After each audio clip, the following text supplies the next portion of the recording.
Hey there, folks, and welcome to episode 61 of Comic Timing. We had a little scheduling mishap with our plan, so instead we rounded up the guys from Cryptographic, Brian and Damien, to talk about horror comics and horror and just everything else in general. So make sure you stick around for that. I know this is weird, but we had episode 62 part 1, so now we're giving you 61, and hopefully 62 part 2, the New York Comic Con wrap-up, will be out within the next couple of days, if not the week. And then after that, we have our 2-year anniversary special, so stay tuned for that. But also stay tuned at the end of the show. There's some New York Comic Con talk. This was recorded before the New York Comic Con, so Brian has given everybody a lowdown of what to expect and some cool things to look out for. So give that a shot and stay tuned at the end for some fun little bloopers, and we'll see you next time. Thanks. Hey there, folks. My name's Ian Levinstein, and welcome to episode 61 of Comic Timing. Now, I'm sure you guys were probably expecting to hear an interview as we were pimping it like crazy, but, well, the Radical Publishing guys, something must have happened because they weren't there when they said they were going to be. No big deal, though. We managed to scrounge up a panel, and first off, joined by the usual co-host, not co-host, as opposed to the unusual co-host, not co-host. That's Brent Cassina. I was wondering what the unusual one would be. I'm not even sure myself. We're still trying to figure that out, but what's going on, Brent? Not much. And we're also joined by the Cryptographic crew, who I literally just, wrestled into this call. I'm like, hey, what's going on? What's up? Yeah, record.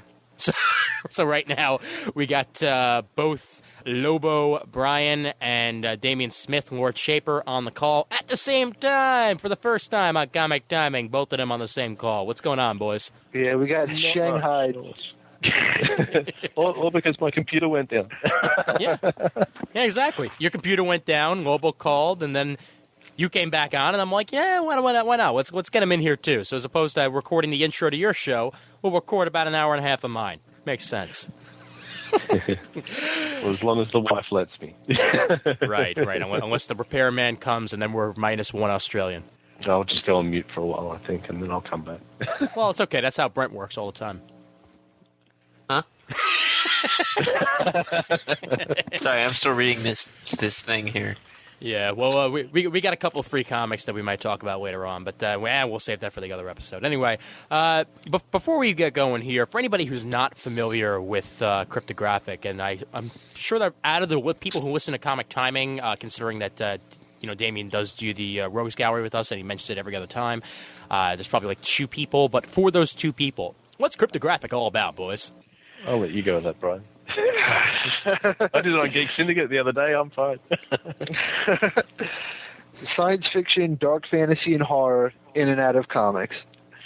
Basically, it's genre fiction in comics, film, novels, television, wherever. But, every genre except for superheroes. Not because there's necessarily anything wrong with superheroes, just because there's already 150 comic podcasts covering superheroes, so we're the other podcast. And you're listening to one of them right now.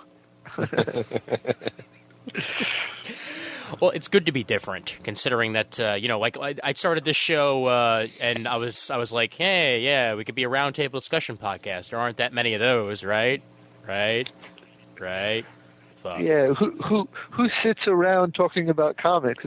I know, right? I mean, there aren't that many of us, so why the hell not? But I'm glad that you guys are different because you managed to cover everything that I don't. But I guess the first question I'll ask both of you is, how'd you first get into the world of dark horror, fantasy, sci-fi, so on and so forth? What was your intro drug, I guess? And we'll start with Lobo. Well, most of my cousins are anywhere from 4 to 15 years older than me, so they found great delight in introducing me to the Hammer horror films and thriller and chiller theater when I was, 6 years old, 7 years old, and still young enough to be traumatized by such things. Mm-hmm. And over time, I guess I just got immune, and all of a sudden I wasn't scared anymore, and then they got scared. Because you scared them. Yeah, I think when I stopped getting scared at a young age that they all took that as a bad sign, but it was too late. They built Frankenstein's monster when he couldn't put him back in the box. I was about to say the same thing. Well, then, say your own variation of it, Damien. Well, basically with me, I sort of, as far back as I remember learning about ESP and stuff like that when I was in school. So, this is back in primary school and stuff like that. So I would have been probably about the same age as what Brian was. And then I took great pleasure in actually scaring the crap out of my sister. So it sort of went on from there. See, I'd sit there, get with all the movies. Like I remember, like The Gate and stuff like that when I was in high school, and I would sit there in a dark room, and I'd go, "Oh, I'm cold," and I'll go grab a blanket, but I'd have like a plastic skull in there, and I'd sit it next to me, and then pretend that there's nothing next to me just to scare her. See, as an only child, it was kind of difficult to scare myself. I mean, I'd stare in the mirror for hours and go boo, but didn't really work. You got to say Candyman. Or Candlejack 3 times. Bloody Mary. I was about to say Lobo. Lobo. Ah! Yeah, then you see a giant hook on a chain coming at you. Jeez. Brent, what was the first scary movie you saw as a kid? Oh, God, I don't even know. What was the first one you remember seeing then? Shit. Hold on. Give me a minute. All right. Mine was Christine. What is that for the people out there? I've never actually heard of that one. Christine, based on the Stephen King novel about the car that goes around killing people. Okay. We used to get, during school holidays and stuff, because both my parents work, we had what they call the YMCA type thing, where you would go along there and they would take care of you. It's like a holiday daycare type thing for kids. And every Friday you'll go off to see a movie or something, and they rang up to find out what movies were kids specific, and someone at the theatre said, "Oh, this movie called Christine." And it must have been having a joke, so suddenly all these kids were taken along to see Christine, ranging from probably 4 years up until I think about 10. Ooh, that's painful. So, it was quite amusing for the fact they gave the older kids an option, so I was one of the older ones, so I had an option: did I go or did I stay? And so I stayed and watched the movie, while half the other people actually had to go. Now, see, but back when I was working for a camp, they used to force us to sit down and watch the movies with the kids, and I think the scariest movie I ever had to sit through was that movie where Bruce Willis met his younger self. Kid? Yeah, there we go, The Kid. Yeah, that was one scary-ass movie. Not because it was a scary movie, just because it was just terribly acted. I don't remember. I think the first scary movie I ever saw, or actively went out and saw in theaters was The Ring. I can't remember anything like what I've seen on TV, because I know I didn't watch that many. So it wasn't until I saw The Ring that I started kind of watching them. And I saw the Rob Zombie Halloween. I've seen all of his other movies now. Mm-hmm. Which version of Halloween did you watch? I watched it in the theater, so I haven't seen the unrated DVD yet. Okay. But I'm remembering, actually, well, if you consider this a horror movie, I guess it depends on your opinion, but I remember seeing Ghostbusters 2 when I was 5 years old and getting so scared that I had to force my grandfather to take me out of the theater. No, that's not a horror movie. Ah, damn it. See, because if you take that out of it, then my first one is years later when it wasn't even really that scary to me. But I saw Friday the 13th on TV and stuff like that, and from there. But that's the first movie that was so freaking scary to me that I had to walk out. But again, I was 5; I didn't know any better. Yeah, another traumatizing event in my childhood.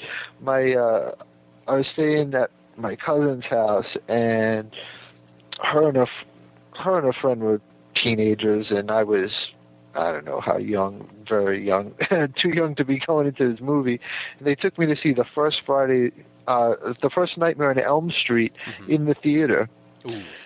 And I don't even know, was that 1981 or 82 around? Somewhere around there, which would make me around 10 or 11 years old. I still love that movie. But yeah, I might have been a little too young. I might have been a little traumatized, but I apparently got over it. Well, Nightmare on Elm Street was 1984, according to IMDb. No way. Yep. 1984, with the year I was born. Not me. All right, well then that has A to good 11 years after me.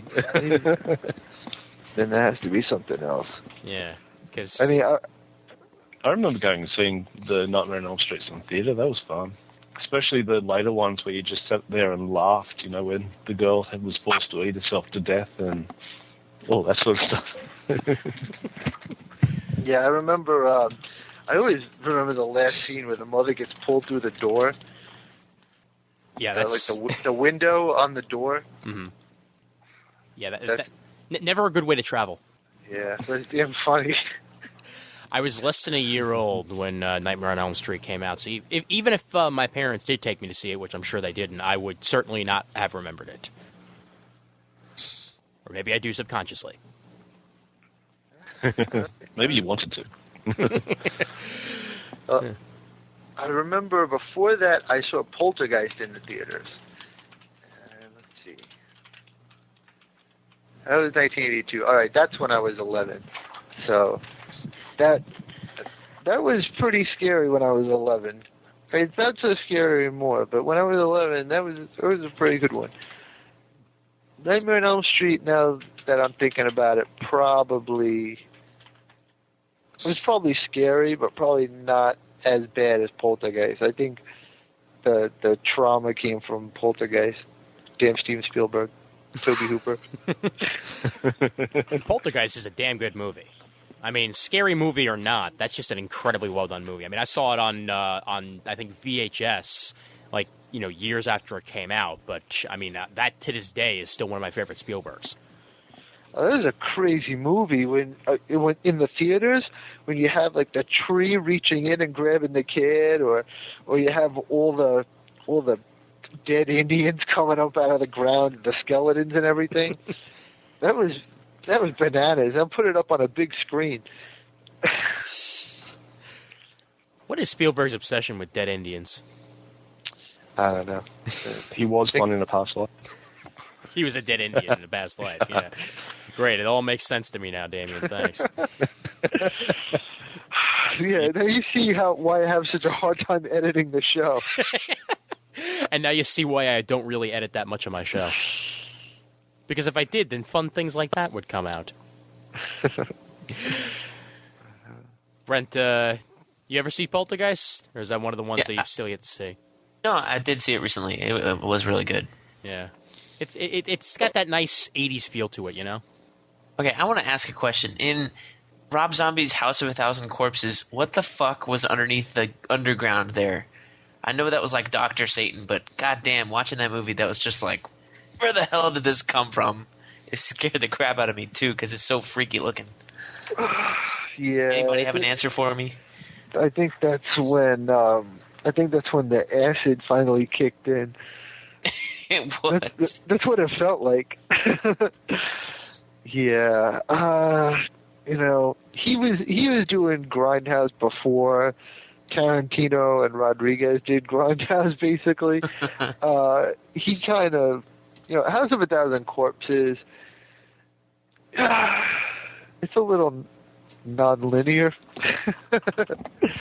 Yeah, it's more of like a carnival ride, you know, than a movie.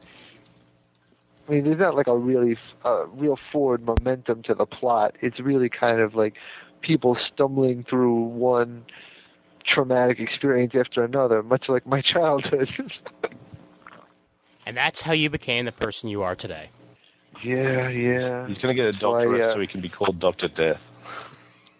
Yeah, that's why when I walk down the street, parents take their kids on the other side, walk on the other side. So, what was your transition from horror movies to horror comics? Probably, I want to say, probably around the time of the Mutant Massacre, because I remember I remember, like, I went through Secret Wars 2, and buying all those stupid crossovers and everything. And then when the Mutant Massacre came on, I was like, you know what? Screw all this crap. And, like, it's so funny because so many people actually jumped on the X books at that point, and that's where I jumped off. And from there, I started getting into a lot of the superhero stuff. I'm trying to think if it was, I guess Caliber was around back then, Innovation, a lot of the small press stuff, and a lot of black and white independent stuff. Like I said, Caliber put out a ton of really good stuff. Of course, I'm blanking right now, but that's where like Magus, like Saint Germain, but they were all a bit later. They were around towards the end of Caliber, around like late from '95 onwards. Right. I guess maybe some of the Rebel Studios stuff. I guess Faust probably started around then, which it was where I got the name for my boa constrictor, Faust, from the comic book. Yes, I had a pet boa constrictor for years. So did I. You're not the only one.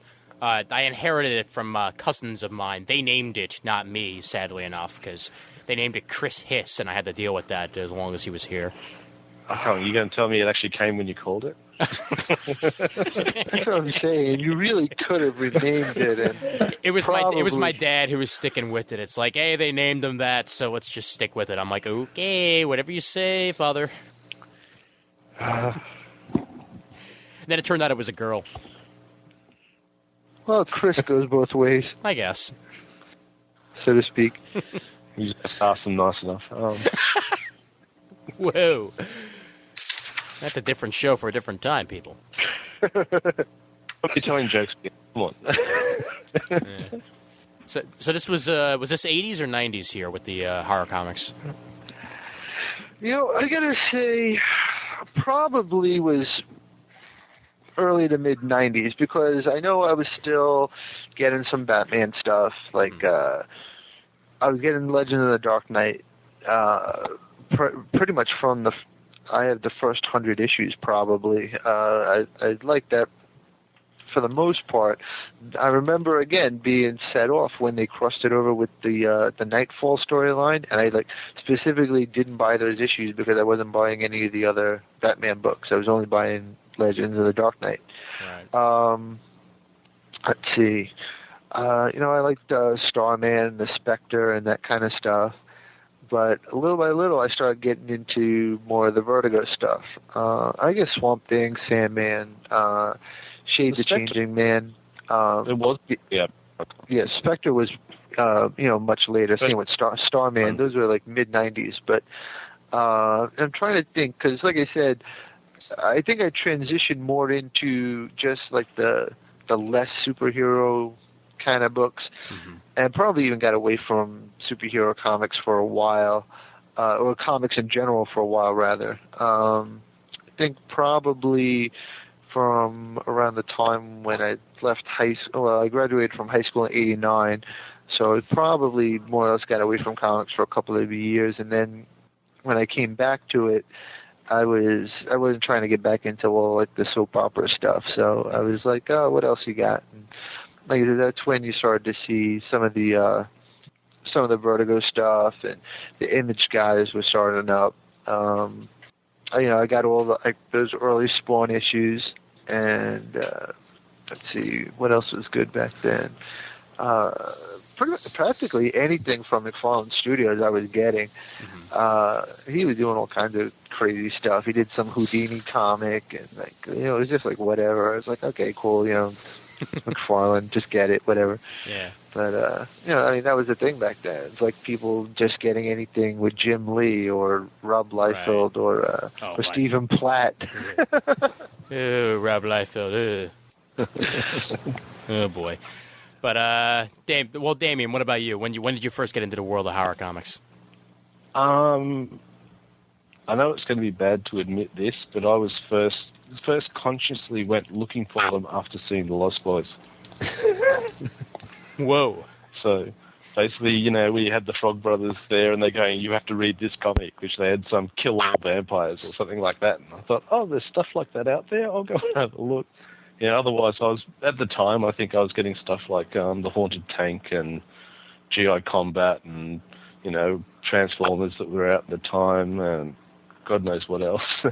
But then I thought, let's go and have a look. And I can't remember, actually, Brian, do you have those ones I sent over to you close at hand or not? The stuff from Chris?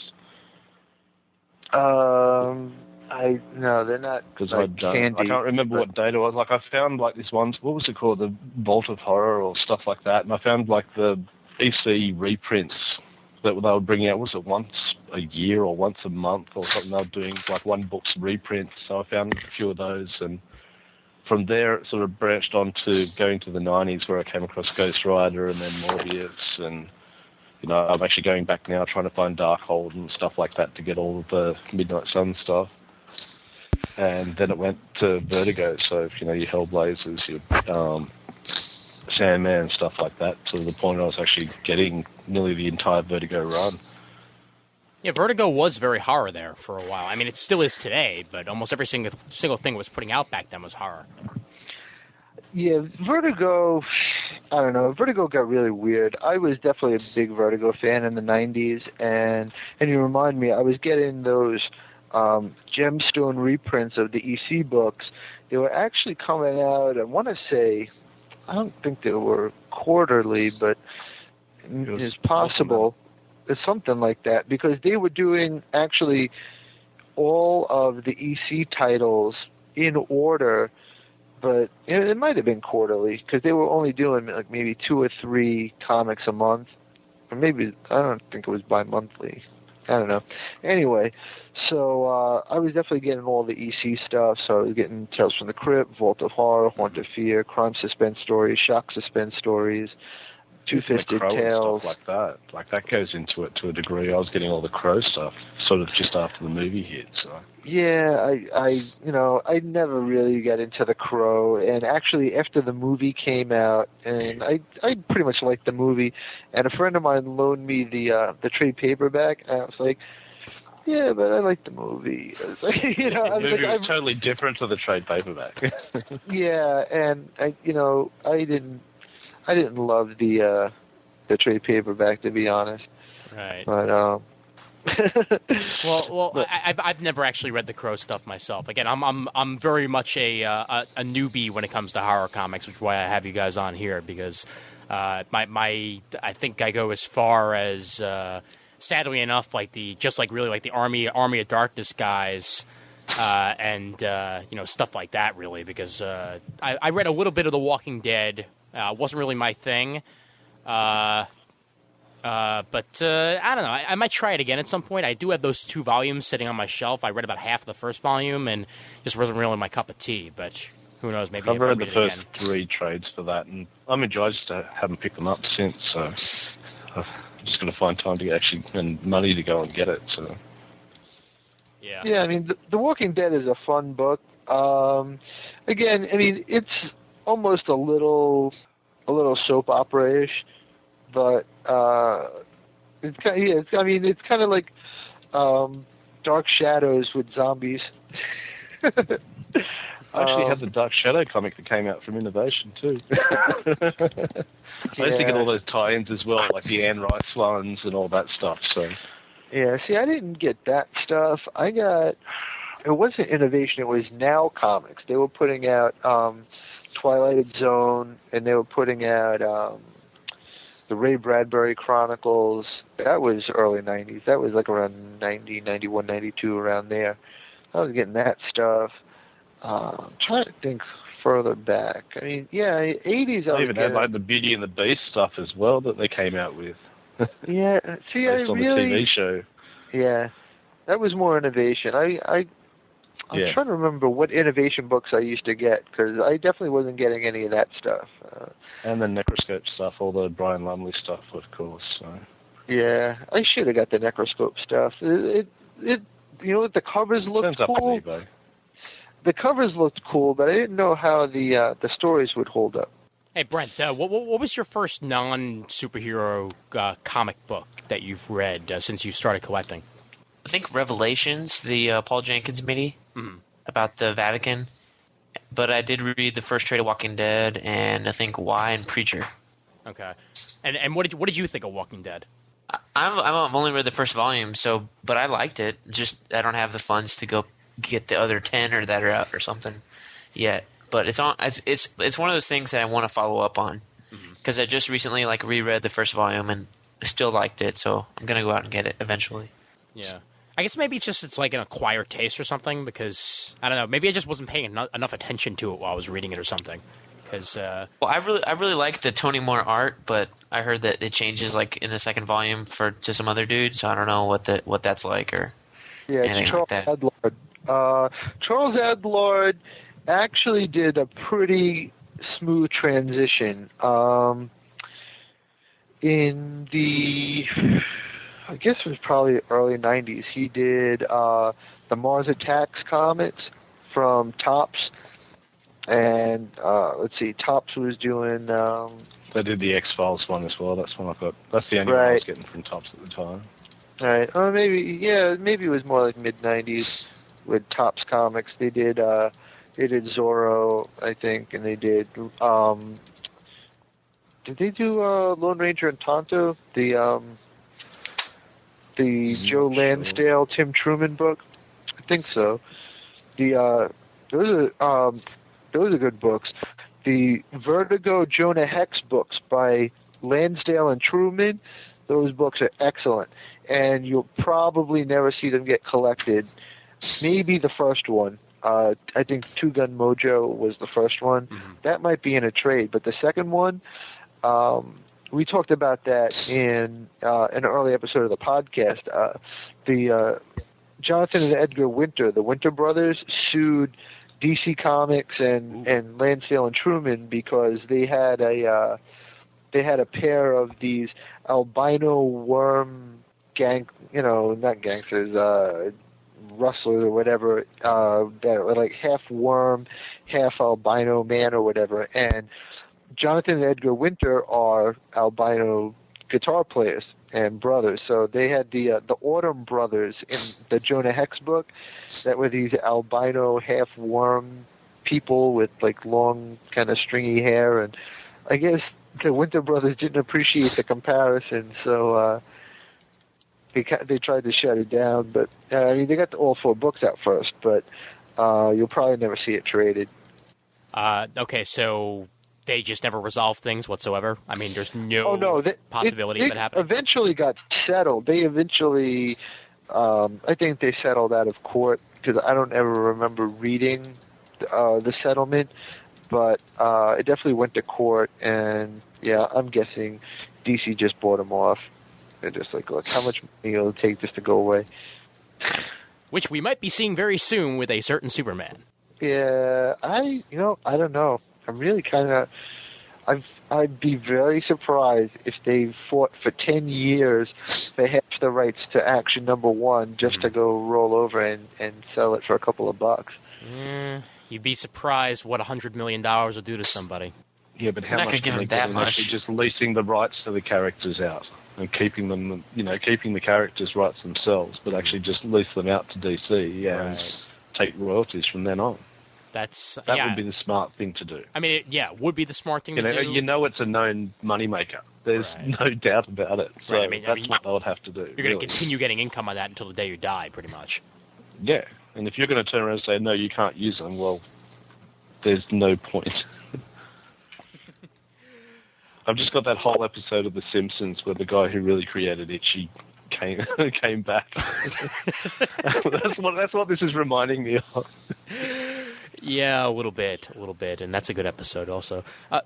What horror book would you recommend to somebody who, say for instance, whose name might be Brent or Ian, that might be getting into or wanting to get into horror comics, but hasn't really gotten into them before? What book would you really recommend to them? And again, the names might be Ian or Brent, or it could be Bob or Joe or Susie. We don't really know. It's like anything. You really have to go to the taste of the person. It's like when people say, recommend a comic for my girlfriend or my wife or whatever. It's like, well, what does she like otherwise? Mm-hmm. Like, you can't just say, oh, Sandman and Fables or something, because what if she doesn't like that kind of stuff? What if she likes, crime fiction or something? What if she likes mysteries? What if she likes anything other than, like, fairies and elves or whatever? Then, you're giving them, like, totally the wrong book. So, I totally reject any kind of blanket recommendations like that, because it totally depends on the person. Like, some people like vampire fiction, some people like zombie fiction, some people hate zombie fiction, some people like slashers, some people hate slashers, or whatever. It really, really depends on the taste of the person. I'd say hack slash is kind of a I don't want to say lighthearted, but it's not maybe as hardcore a horror book. But the idea behind it is that Cassie, Hack, and Vlad they go around chasing supernatural slashers like a Jason or a Michael Myers or something like that, because Cassie Hack's mother was a supernatural slasher. I think she was called like the Lunch Lady or something like that. Because she actually was like the lunch lady in a cafeteria in like a school or something. So it's a literal name. And but that was like, that's what her name became in the media. That's how they referred to her. Mm-hmm. And so Cassie Hack actually went, like the first slasher that she killed was her mother. And I think, or maybe Vlad saved her. I don't know. It's been a while since I read that story. But so now they travel around, kind of like Bill Bixby and the Incredible Hulk, and they go like from town to town, searching out supernatural slashers and killing them and stuff. But it's what I would really say about that actually is if someone likes Dexter, the TV series, they'll probably like that, but it's just got a supernatural twist to it. Well, then you just probably sold me on that, because Dexter is one of my favorite shows on television. See, I don't get the Dexter vibe off of it though, because I haven't read it. I'm just the one, looking for comparisons, and that's the sort of comparison I would sort of say to it. Right, but it's not serial killer killing serial killers. Right, but it's not. It doesn't have the deadpan, dry delivery that kind of lends humor to Dexter, and it doesn't have the police procedural aspects of Dexter. So that's kind of almost a perfect example of why, like, you can't really make those kind of blanket recommendations. I mean, I get where you're going with a serial killer killing serial killers, but that's kind of where it begins and ends. This is like, the Batman and Robin of serial killers, but like almost, I don't know. I don't want to say. You see, I don't want to really suggest that there's too much humor in it. It's not. It's like maybe on the level of Hatchet or Behind the Mask, The Legend of Leslie Vernon. Okay. If you've seen either of those and enjoyed them, you'd probably like Hack Slash. So it's lighthearted, well, at least slightly lighthearted in the humor aspect, but still serious. Oh, it's lighthearted, but it's not overly jokey. It's not, it's not like Scary Movie 4 or something. It's, so more Angel than Buffy. I suppose I didn't watch any of that stuff either. But I mean, by the time Buffy came out, I wasn't interested in teenage girls anymore. Well, I mean, come on. My favorite part about that show is that Angel was played by a 27-year-old when he first started on the show, and by the time the show was over, he certainly didn't look like anywhere near like he did the first time around. So, I mean, Xander was still about the same age, Yeah, I know. I mean, Xander even today still looks like a young kid. I mean, same thing with Allison Hannigan. She hasn't really aged that much over the years either. But David Boreanaz, he has freaking aged. Oh my God! So it's like when he was playing a character that's supposed to not be able to age, kind of showed. Kind of really showed. and people who listen to Cryptographic know that we're fans of Dr. Sleepless and Gravel from Warren Ellis over at Avatar. Mm-hmm. Dr. Sleepless would probably appeal to kind of a fan of Lovecraftian fiction. Mm-hmm. It kind of has those kind of overtones, whereas Gravel is almost like a 180. I really feel like William Gravel's character is kind of what Warren Ellis would have liked to have done if he didn't feel compelled to leave Hellblazer. Okay. Yeah, it's like Hellblazer, but he's military trained. Well, Yeah, he's a combat magician for the English SAS. So he has, like you said, the military training, and so he's kind of a tough guy. He's not like a con man like John Constantine, but he still is very adept at magic, more so than we've seen in Constantine for a long time. Is it Constantine or Constantine? Tyne? Okay. All right, because I've heard Constantine so many times. That's why I'm wondering. You're the first person I've heard who said Constantine. Right, Damien? I usually say Constantine as well. So. Oh, okay. Just depends what part of England you come from. I guess so. All right, cool. Newcastle and Newcastle. There's two different things. Right, right. You say tomato, I say tomato. Yeah. We've been down this path before. Well, also, you've got to put in Hellblazer there. That's something that I would always recommend. It's probably the longest-running horror book currently out. So, right. Yeah, and with Andy Diggle writing it, you can't go wrong. Yeah, the last Hellblazer trade that came out, Joyride, was awesome. Kind of rehashing what we were talking about on the last Cryptographic episode. The new Hellblazer trade, Joyride. I had stopped picking up Hellblazer when Denise Mina came on the book. Nothing against her or her writing. I'm really not familiar with her writing, but just the stories and the solicitations just didn't seem like the type of stories that I wanted to read John Constantine in. So I wound up dropping the book, and then I didn't pick it up, but I kept hearing good things about Andy Diggle's run. So when the trade was solicited, I ordered it, and like I said, I blasted through the thing probably one or two sittings, and it's really, really well done. It's definitely bringing what did I say last night? It's bringing Constantine back to where he almost kind of where he started from, yeah, but without him having to make a deal with the devil, despite being a magician. So Hellblazer's got a little bit of everything from the sounds of things. It's like something that could probably bring in somebody who might not even like horror that much, but just likes appealing characters. Well, you definitely have to like horror. Okay. There's definitely demons and how often do you go into hell? There's no way around it. It is undeniably a horror book. There's,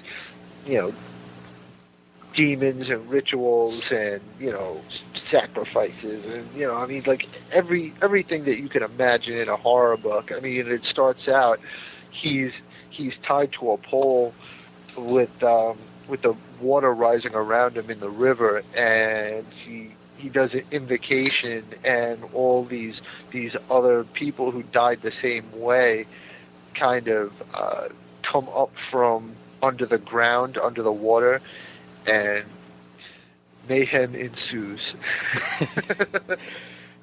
So I know you mentioned that you don't like making like blanket statements about things that people in general might enjoy. But what if I were to give you like 2 or 3 genres that I'm into? Would you be able to give me like maybe like one pick or something like that? And we'll do the same with Brent also. But sure. Like I'm into like I love the anime Hellsing. If you've ever seen the anime Hellsing, the vampire genre, that sort of thing. So I do enjoy the vampire genre. I like a good zombie book, but not a zombie book that takes itself too seriously. Like, if it's all, brains, blah, blah, blah, mindless zombies, that's not really what I'm into. I'm more into zombies with personalities, if that makes any much of a sense there.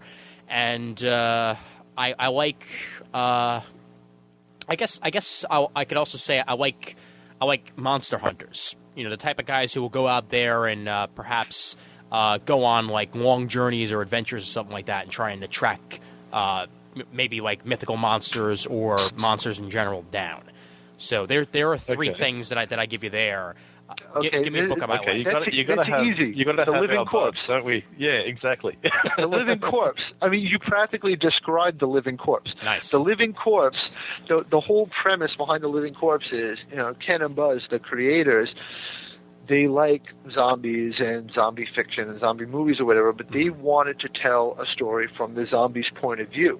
They wanted to give the zombie personality so much that they made him the main character in the book. Mm-hmm.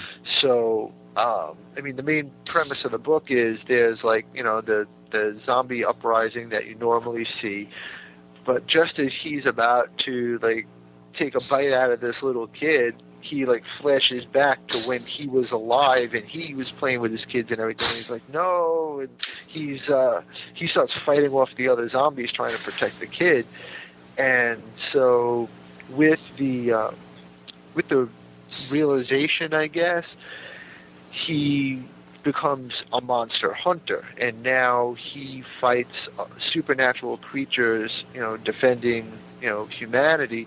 But it's definitely a lighthearted book. I mean, it's drawn in kind of like an animated style, but it's very.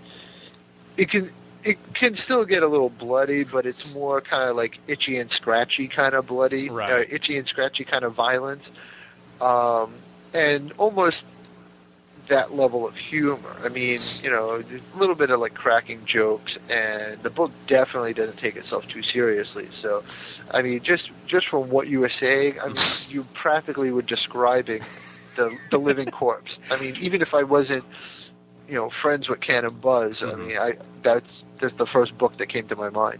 Right. And any vampire ones you'd be able to recommend? At the moment, there's not really many. Probably the closest one would be Last Blood. Last Blood is... Well, it's different. It's the zombie apocalypse, but the vampires are taking care of the humans because they don't want to run out of their food supply.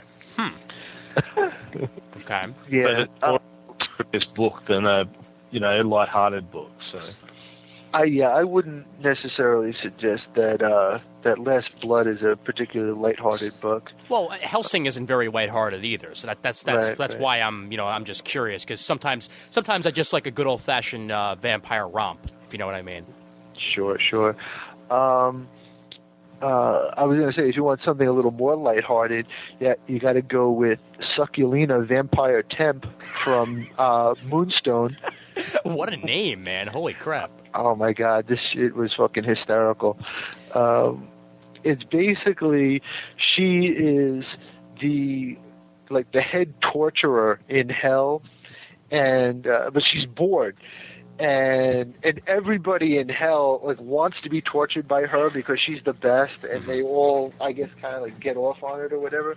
But she's bored because this is all she does all day long is torture people in hell. So she decides to come to Earth to give her life meaning, and so she comes to Earth as an office temp, and she gets into all these various situations in an office because things come up, and she tries to come up with some kind of supernatural way to fix it, and of course it backfires because she misinterprets things or whatever. Right. And it's really, really well done. The two guys that did the book, unfortunately I don't remember their names because I don't have the book handy right now, but they both work for Bongo Comics on the Simpsons books.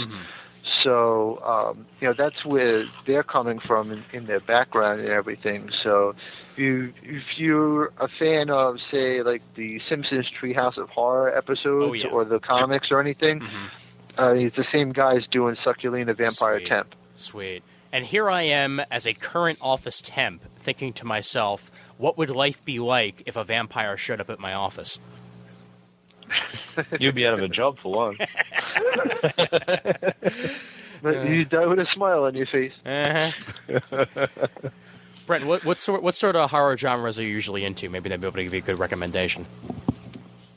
I've read all of the Hellboy volumes 1 through 7. Haven't read the new one with Duncan Fegredo or whatever, but I'm gonna get the trade if that comes out, or if it's out. I'm getting all that stuff in trade myself, so. But I really enjoyed those. I thought those were like a lot of fun. I don't know if they're really like horror more than. I mean, I guess they're horror, but they're not really scary, because Hellboy's kind of funny about it. They're just kind of creepy at sometimes. And I don't know. I'm just loving like Mignola's art, basically. But I love the way he tells a story too, because it's got like a little bit of setup, a little joke, and then some more setup, and then like a payoff, and then it goes back and just kind of goes back around again. Right. It's more almost like a monster adventure as much as it is a horror comic. Yeah, right. Let's see. What's in that kind of vein? Because Goblin Chronicles, but that's not really that's in all ages. Yeah, Goblin Chronicles might almost be a little too lighthearted. That's more like if you wanted an updated version of almost like the Smurfs, but. Well, it starts off pretty dark from what I've read of it so far. So. Yeah, no, I mean, I'm kind of kidding. I mean, it's not quite the Smurfs, but it's almost the Smurfs in comparison to Hellboy. Let's see what I got here. I'm trying to flip through what I got on top of the pile here.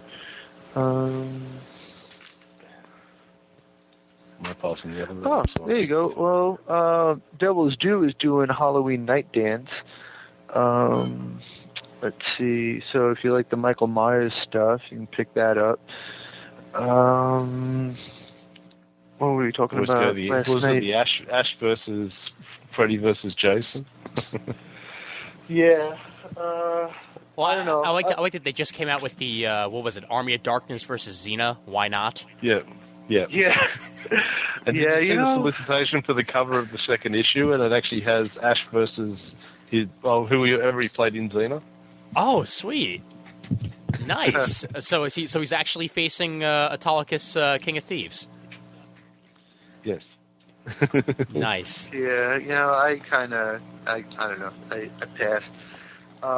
Lock and Key is an interesting story. Again, we were talking about this last night with Bob. You might like Lock and Key if you're into, I don't know, would you call it a quiet horror, Damien? It's essentially like a ghost story, I guess, so far, or a haunted house story. Yeah. Well, from what you've told me. Right. Oh, that's right. You hadn't read it. I'm not reading it. Me and Bob. Okay. The author of Lock and Key is Joe Hill.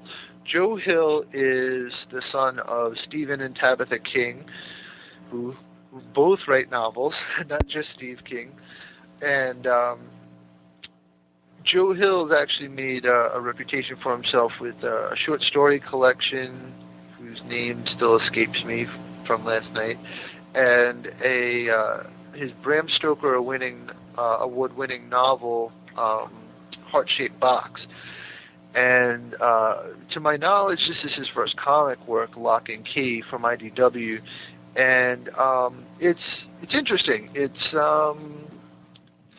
deals with this family. I don't want to give too much of the story away, but there's a crisis, and they wind up moving into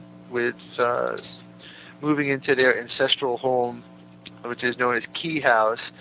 And turns out that when you open the doors in Key House, various things happen. that you wouldn't normally expect when you open a door. So,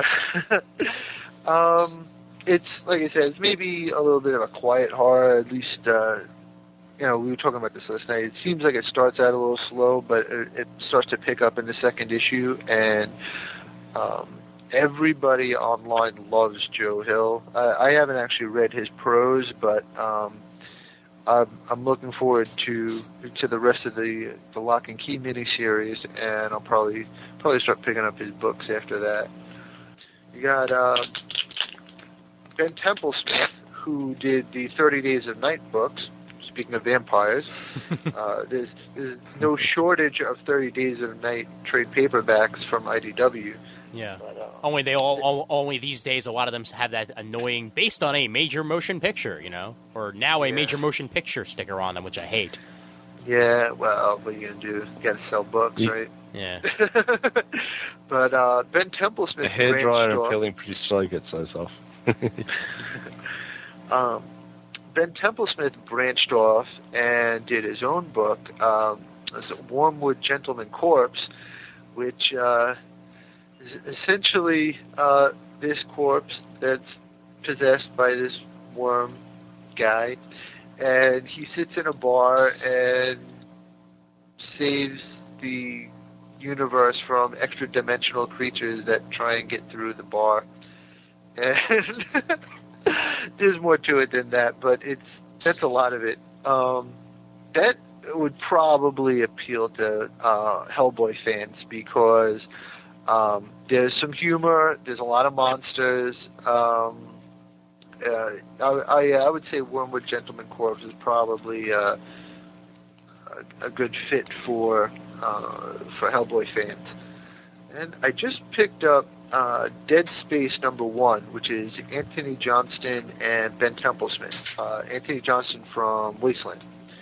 And I know a lot of people were down on it because it's supposed to be the prequel to a video game, but I'm just kind of partial to anything Ben Templesmith does, so I'll probably pick it up anyway.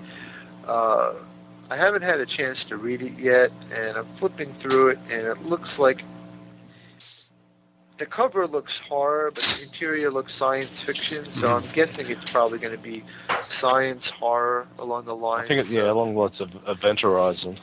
I was thinking sort of things, the feeling I got first of it. one or two Aliens films, but maybe. Waiting to see where that goes. Like I said, I just got the first issue. I didn't even get a chance to read it yet, but it's got a good pedigree. Well, that's usually a good sign for a book. And hey, even prequels for video games can sometimes be good. Sure. I don't know. Did anyone pick up that Hellgate London from Dark Horse?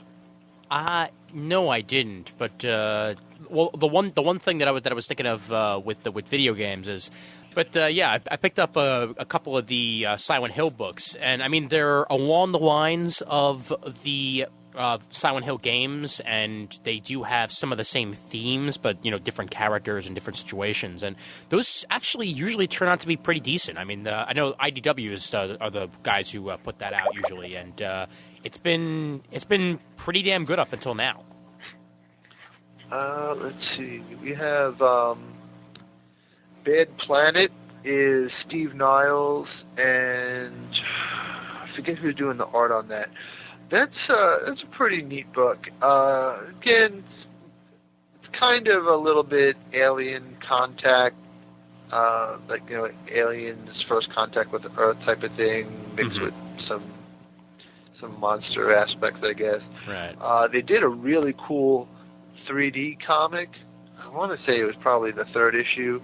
The 3D worked really, really well. I was actually almost bordering on impressed that it worked as well as it did. That's the first time I've actually heard of a 3D comic working. Yeah, they did a really good job with it. It's I don't know if they used a different format or if it's just getting better or what. Well, but, maybe they used the same sort of format they used in Beowulf, because Beowulf 3D was pretty damn impressive. Yeah. Let's see. We have Crawl Space XXX Zombies with the zombies on the porno set. Oh, that's So- a great book. If you're looking for a lighthearted zombie book, you can look for Crawl Space Triple X Zombies from Image, which that's Rick Remender and I forget who else is on that. But that book, like I said, it's zombies on a porno set in like the 70s. It's Is that like the Zombie Strippers movie that's coming out? no. This is totally unrelated, but maybe not totally. To have two projects like that coming out around the same time, what the hell is this world coming to? Yeah, Zombie Strippers, I'm not going to see that. Robert Englund and Jenna Jameson? I don't think so. Oh, I'm there. Depends who's the stripper. I'm If it's so Robert there. Englund or Jenna Jameson. I don't know whether it's like a real movie or if it's like one of that pirates porno that they tried to like chop up into like an actual R-rated movie and put it into Blockbuster. I'm not sure. I'm going to go with Robert Englund's If stripping. you're going to go down the line of the pornos, what about the World of Warcraft one that's just gone on to its second season? It's the online one called Whore now, but it was originally called what was it, World of Warcraft. Oh yeah! Holy crap! Yeah, I remember. I remember seeing that for the first time and thinking to myself, that is something I'm going to have to watch at least one episode of. Never You could did. get one of those things that Ian gets from his hentai dealer with like a Nightwing. You're just going to bring this up once in episode, aren't you, Brent? You never should have told me. Yeah. Well, since we're talking about tentacle Yeah, porn, when- you can always when you get getting some married, Lovecraft Brent? type stuff. When you getting married, huh? Huh? Yeah, never. When she gets him drunk enough. See, I like the old school, like Yuratsuki Doji. Oh yeah. Yeah. Have you seen that? No, I You haven't. would have seen that, wouldn't you? Oh, you need to go see that. You need to see that. Explain. You haven't seen hentai until you've seen Yuratsuki Doji. Oh boy, tentacles all Hey, I over the place, huh? remember. I remember the Sailor Moon hentai that went around Oh, 10 jeez. years ago. Ugh. You should have seen what she was doing with the Star Scepter. I don't want to know. I'm sure. There's I'm also- sure it'll accidentally get to me thanks to Scans Daily eventually. Another kind of I guess you'd say a lighthearted horror book from Dark Horse would be the Cal McDonald Criminal Macabre books. Think of along the lines of an American John Constantine, only more drunk and less functional. That would happen when you're more drunk. Yeah, well, it's not entirely due to him being drunk, because it's not even when he's sober, he might be a little dysfunctional. But yeah, he it's somewhere in between John Constantine and Hellboy, I would say. He deals with all these monsters that are coming at him, and he just like blows them away with a shotgun or something. He's not really like a magician like John Constantine, even Teen Time. Yeah, exactly. Like John. Yeah, he's not really like a magician like John Constantine, but he knows how to deal with supernatural threats. I guess you would say. Right. So that's an interesting book. Sounds a little bit. it's a fun book. I doubt it's nearly as out there, but it sounds a little along the lines of how they take care of things in the Goon. They shoot people once or twice, and then end the story. Yeah, very much. The Goon is probably, if not the template, it's definitely along the lines of Criminal Macabre, the Cal McDonald books, The Living Corpse.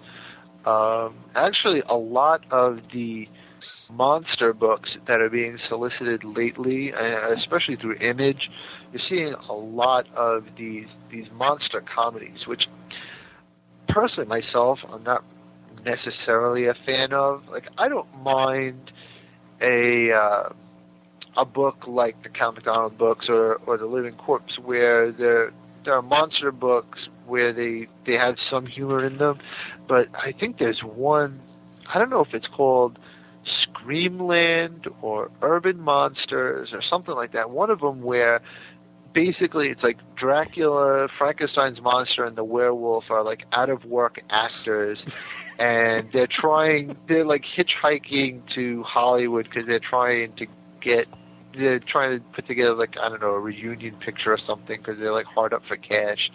I'm sitting here. I'm Yeah, like, that one's Screamland. I saw it the other day in the shop, and I just thought, yep, that's that one we were going to avoid the plague. That sounds like one that I read 2 issues of, and I'm not sure if the third issue actually ever came out, and if it did, I'm gonna have to track it down. But I think it was called Strange Detective Tales or something like that, where I believe what's the name of Dracula's Igor? Like Dracula. Renfield. Yeah, Renfield, and I forget who else are detectives in this almost like Fables like community of like monsters, like old school monsters, and a lot of them ended up in Hollywood to become movie stars, and now they're the detectives in this place trying to make sure that things stay on the straight and narrow. And I loved the first 2 issues. Problem is, I don't think the third one ever actually came out. And if it did, I'm going to have to track it down because this was like a year ago. I actually mentioned it on the one episode of Around Comics I was on. That was actually my pick for Top of the Stack. That tells you how long ago I read it, because that was like 2 years ago. Let's see. We have the Fear Agent books, also by Rick Remender over at Dark Horse. Those are really science fiction, but he fights a lot of aliens, which are basically just another type of monster anyway. Again, another lighthearted take. If you're a fan of Hellboy and you want more of like a pulp science fiction version of Hellboy, less supernatural, more science fiction, I would say Fear Agent's probably a good pick. Gene Simmons' House of Horror from IDW is trying to do like an old school Tales from the Crypt style anthology horror where he's essentially like the Crypt Keeper, where he introduces the story and so you have like the bookend segments with Gene Simmons introducing the book and closing out the book, and you have you have usually, I guess, 3 or 4 stories in between different creators, and those are a little more expensive though. I don't know. I think they're maybe like $8 or $9, but yeah, they're like 64 pages. So I mean, it's not like you're paying that much for a book. You're paying that much for pretty much like 3 books worth of content. So it winds up about even, but you're not going to be able to buy like 3 other books if you buy it. Yeah, the first one was $9.99. Yeah. Let's see. What else is good? New World Order from Image is like a conspiracy type of book. So if you're interested in like the conspiracy theory type of stuff, there's New World Order, and it's a fictional take on like real conspiracy theories, and he speaks with real people who are like investigating like the New World Order and the people like working behind the scenes, like the Skull and Bone Society or whatever, the Illuminati, and that type of stuff. And he uses information that he's researched from real conspiracy theories, and that New World Order type of stuff for the basis for the book. So it's kind of a fictional take on whatever, as much truth as you attribute to that conspiracy type of stuff. Right. Out of curiosity, what do you guys think of the whole, I guess, more mainstream companies trying to do horror these days? I mean, obviously, I know what you think of the whole Marvel Zombies thing, as you made it perfectly clear on your show on multiple occasions. But it seems to me that more of the better known companies like DC, Marvel, Wildstorm are getting more and more into the genre of horror these days. For one thing, do you think they're doing a decent job of it? And 2, what do you think this is going to do for the overall, the overall scene of horror books? I mean, do you think they're going to get more mainstream as they go on? Well, First off, I disagree right off the bat. Okay. Just based on the fact that, well, first off, I distinguish between monsters and horror. The Munsters is arguably a story about monsters, but it's obviously not a horror story by any stretch. And I feel like I'm seeing a lot of monster books that are closer to the Munsters than they are, like, say, Nightmare on Elm Street or something. So that's like one issue that I'm having just with like a lot of books that are trying to, I don't know, it's like this horror comedy bandwagon that's sprouted up in the last couple of months, or maybe even a little longer. But it's definitely not something that I'm particularly a fan of.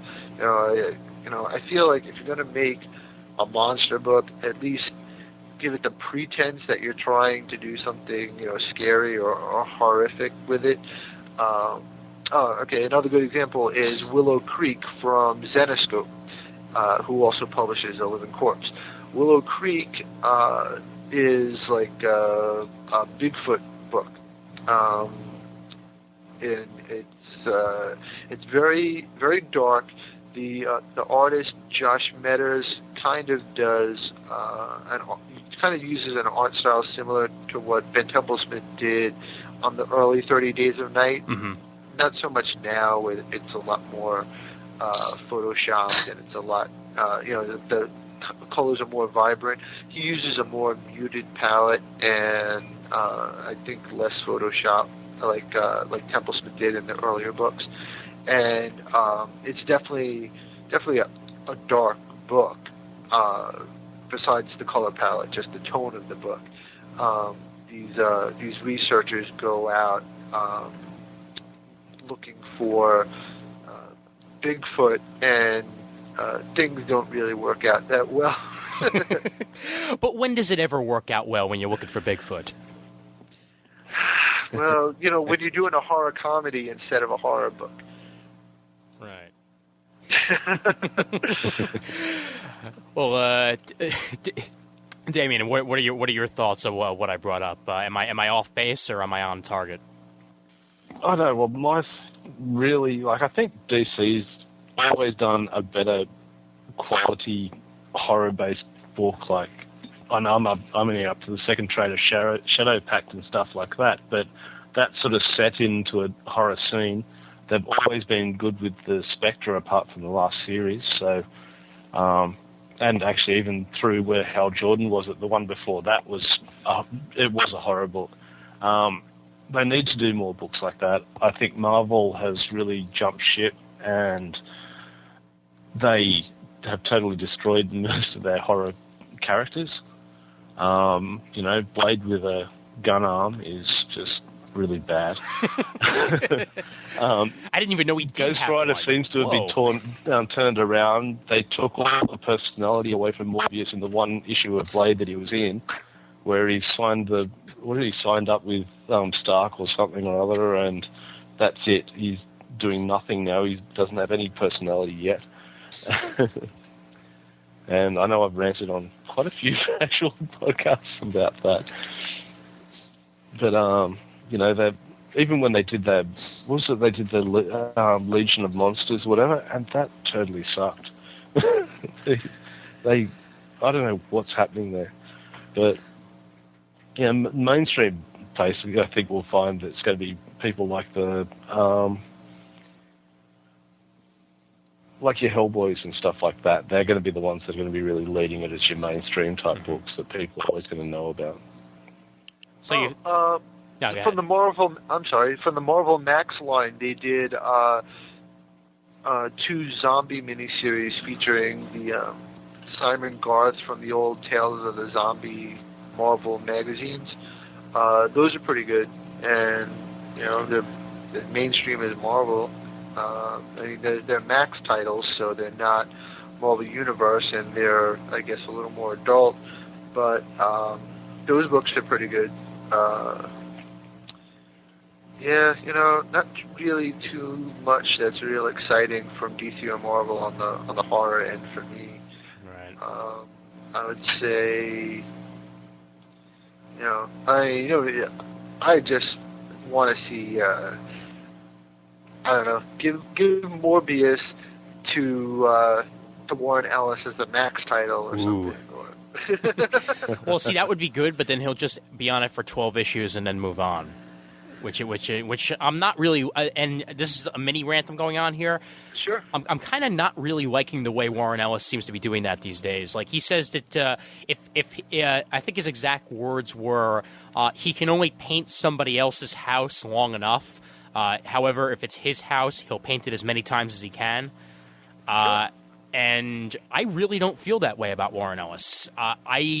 My own personal taste with his is that he's a little less out there and a little less insane when he's doing other people's books, and I think it pays off. His Thunderbolts has been great. I enjoyed when I'm sure he's going to do a great job at Astonishing X-Men, and the stuff he's been doing in the Ultimate Universe has been pretty damn good as well. And I don't see a reason for him to leave just for the sake of leaving. And that seems to be what he's doing with any mainstream book that he's on these days. But he's also stated that he doesn't, he's making enough money to live quite comfortably. Mm-hmm. And this is actually, I'm not sure if it's CGS Forum or somewhere else, but he's making enough money on all the independent stuff that he's doing to live quite comfortably. The only reason he got back into doing the superhero stuff was because he was asked by Bendis and a couple of others to do them a favor and come and write some books. Okay. I don't know how much I 100% believe that. I mean, I know that his independent titles do better than a lot of other people's independent titles, but I don't think anybody's really living on their independent titles. I mean, if anybody, it would be Ellis, just because he has so many of them. So he usually has 3 or 4 independent titles coming out a month. So if anyone could pull it off, arguably it would be Ellis.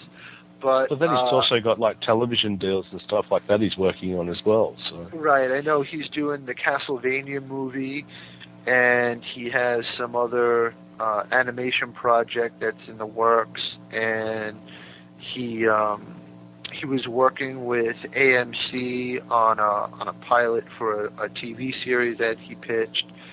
So I mean, I know he has lots of irons and lots of fires, but I think a lot of why he does stuff for Marvel, for example, is for the paycheck.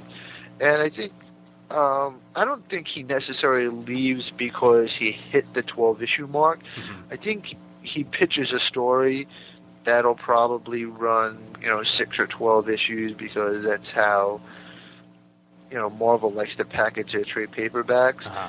So he'll pitch a story that he thinks he could tell in 6 or 12 issues, and he tells the story, but he's not getting too attached to it, because he knows that ultimately it's not his. So he's not going to invest himself too much in it, because ultimately at any point they can just yank it away from him and decide, oh no, he's going to have a crisis or something, and so before you know it, he's got an entirely different character on his hands. I guess I know what you're saying a little bit there. It's just, I don't know. It feels like way too often with him. I'm just, I'm reading it, I'm enjoying it, and then before I know it, he's off, and then the book sucks again. And I'd love for that not to happen with Thunderbolts. I think that's going to be the case because they're getting Christos Gage to go on it. But let's put it this way, I've just been enjoying it so much that I hate to see him gone after only being on it for such a short time. And, I've heard good things about Christos Gage. I haven't read his stuff, but I heard it's supposed to be good. And I'm looking forward to him doing The Man with No Name from Dynamite. Mm-hmm. Which is, based on the old Clint Eastwood westerns. Oh, cool! Nice. So that should be a cool series with him. And is that? Yeah, I think that's him. Is that him or is that Jason Aaron? I think that's him. No, Jason Aaron's going on to Hellblazer after Diggle's run. Yeah. Right. And you see, now I was talking about that last night too. I said, I'm enjoying Andy Diggle on Hellblazer, and I'm kind of disappointed to see that he's leaving and Jason Aaron is taking over. Right. And not because I've heard anyone say anything bad about Jason Aaron, but just because I'm really enjoying Andy Diggle's run. Again, I guess Jason Aaron's doing good stuff on Scalped, and I think I guess I'm hearing good things on Ghost Rider, although, like I said, Well, he's done a lot better than what Way did. Well, yeah, Ugh. but, Daniel Way. Again, I think my son, who just scribbles on a piece of paper, can write better than what Way did. yeah. Don't even get me started on Daniel Way. I could start going for ages. I'm annoyed that he's going to be the one who's going to be doing, Deadpool, considering that Deadpool is one of my favorite characters, and I don't want to see him screw up Deadpool. Do you know how to not see it? Don't buy it. Yeah, I understand that, but for all I know, he'll do something to him, and then he'll show up like that and never get the book. So I'd rather Deadpool will have a gun arm as well. Yeah, why not? The more the merrier. or like Bishop and his cyborg arm, because having one person in the future with the cyborg arm wasn't nearly enough. But let's back it up a step here, and I want to ask Brent actually. What have you thought of the Big Two's horror jaunts, even though there haven't been that many of them? I don't know. I haven't even read Marvel Zombies yet. I think the only horror thing that I've read, maybe from DC, is like if you count Countdown to Mystery, because it's got that supernatural kind of feel to it. Yeah, or at least the lead story. That's about it, though.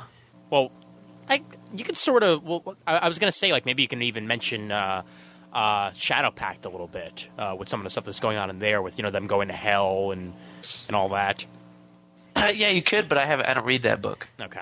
Well, also, you've got to remember, actually, in this month's solicitations, they've actually got the Reign in Hell miniseries coming up, which is an event going along with Final Crisis, so it's probably going to get lost. And Giffen's writing that, right? Yeah, and basically you got Neuron, like, I haven't got the solicitation in front of me, but you got Neuron versus one of the other Lords of Hell, and they're going to basically be going at it, so... That should be Looks pretty to be an damn fun. interesting thing. It's got Etrigan on the front, so the front cover of it, so you can't go wrong with Etrigan. Yeah. And yet again, Keith Giffen writes the big event that's going against the other big event. Which means it'll turn out better than this one, right? Mm-hmm. Yep, definitely. Because Annihilation turned out a hell of a lot better than Civil War.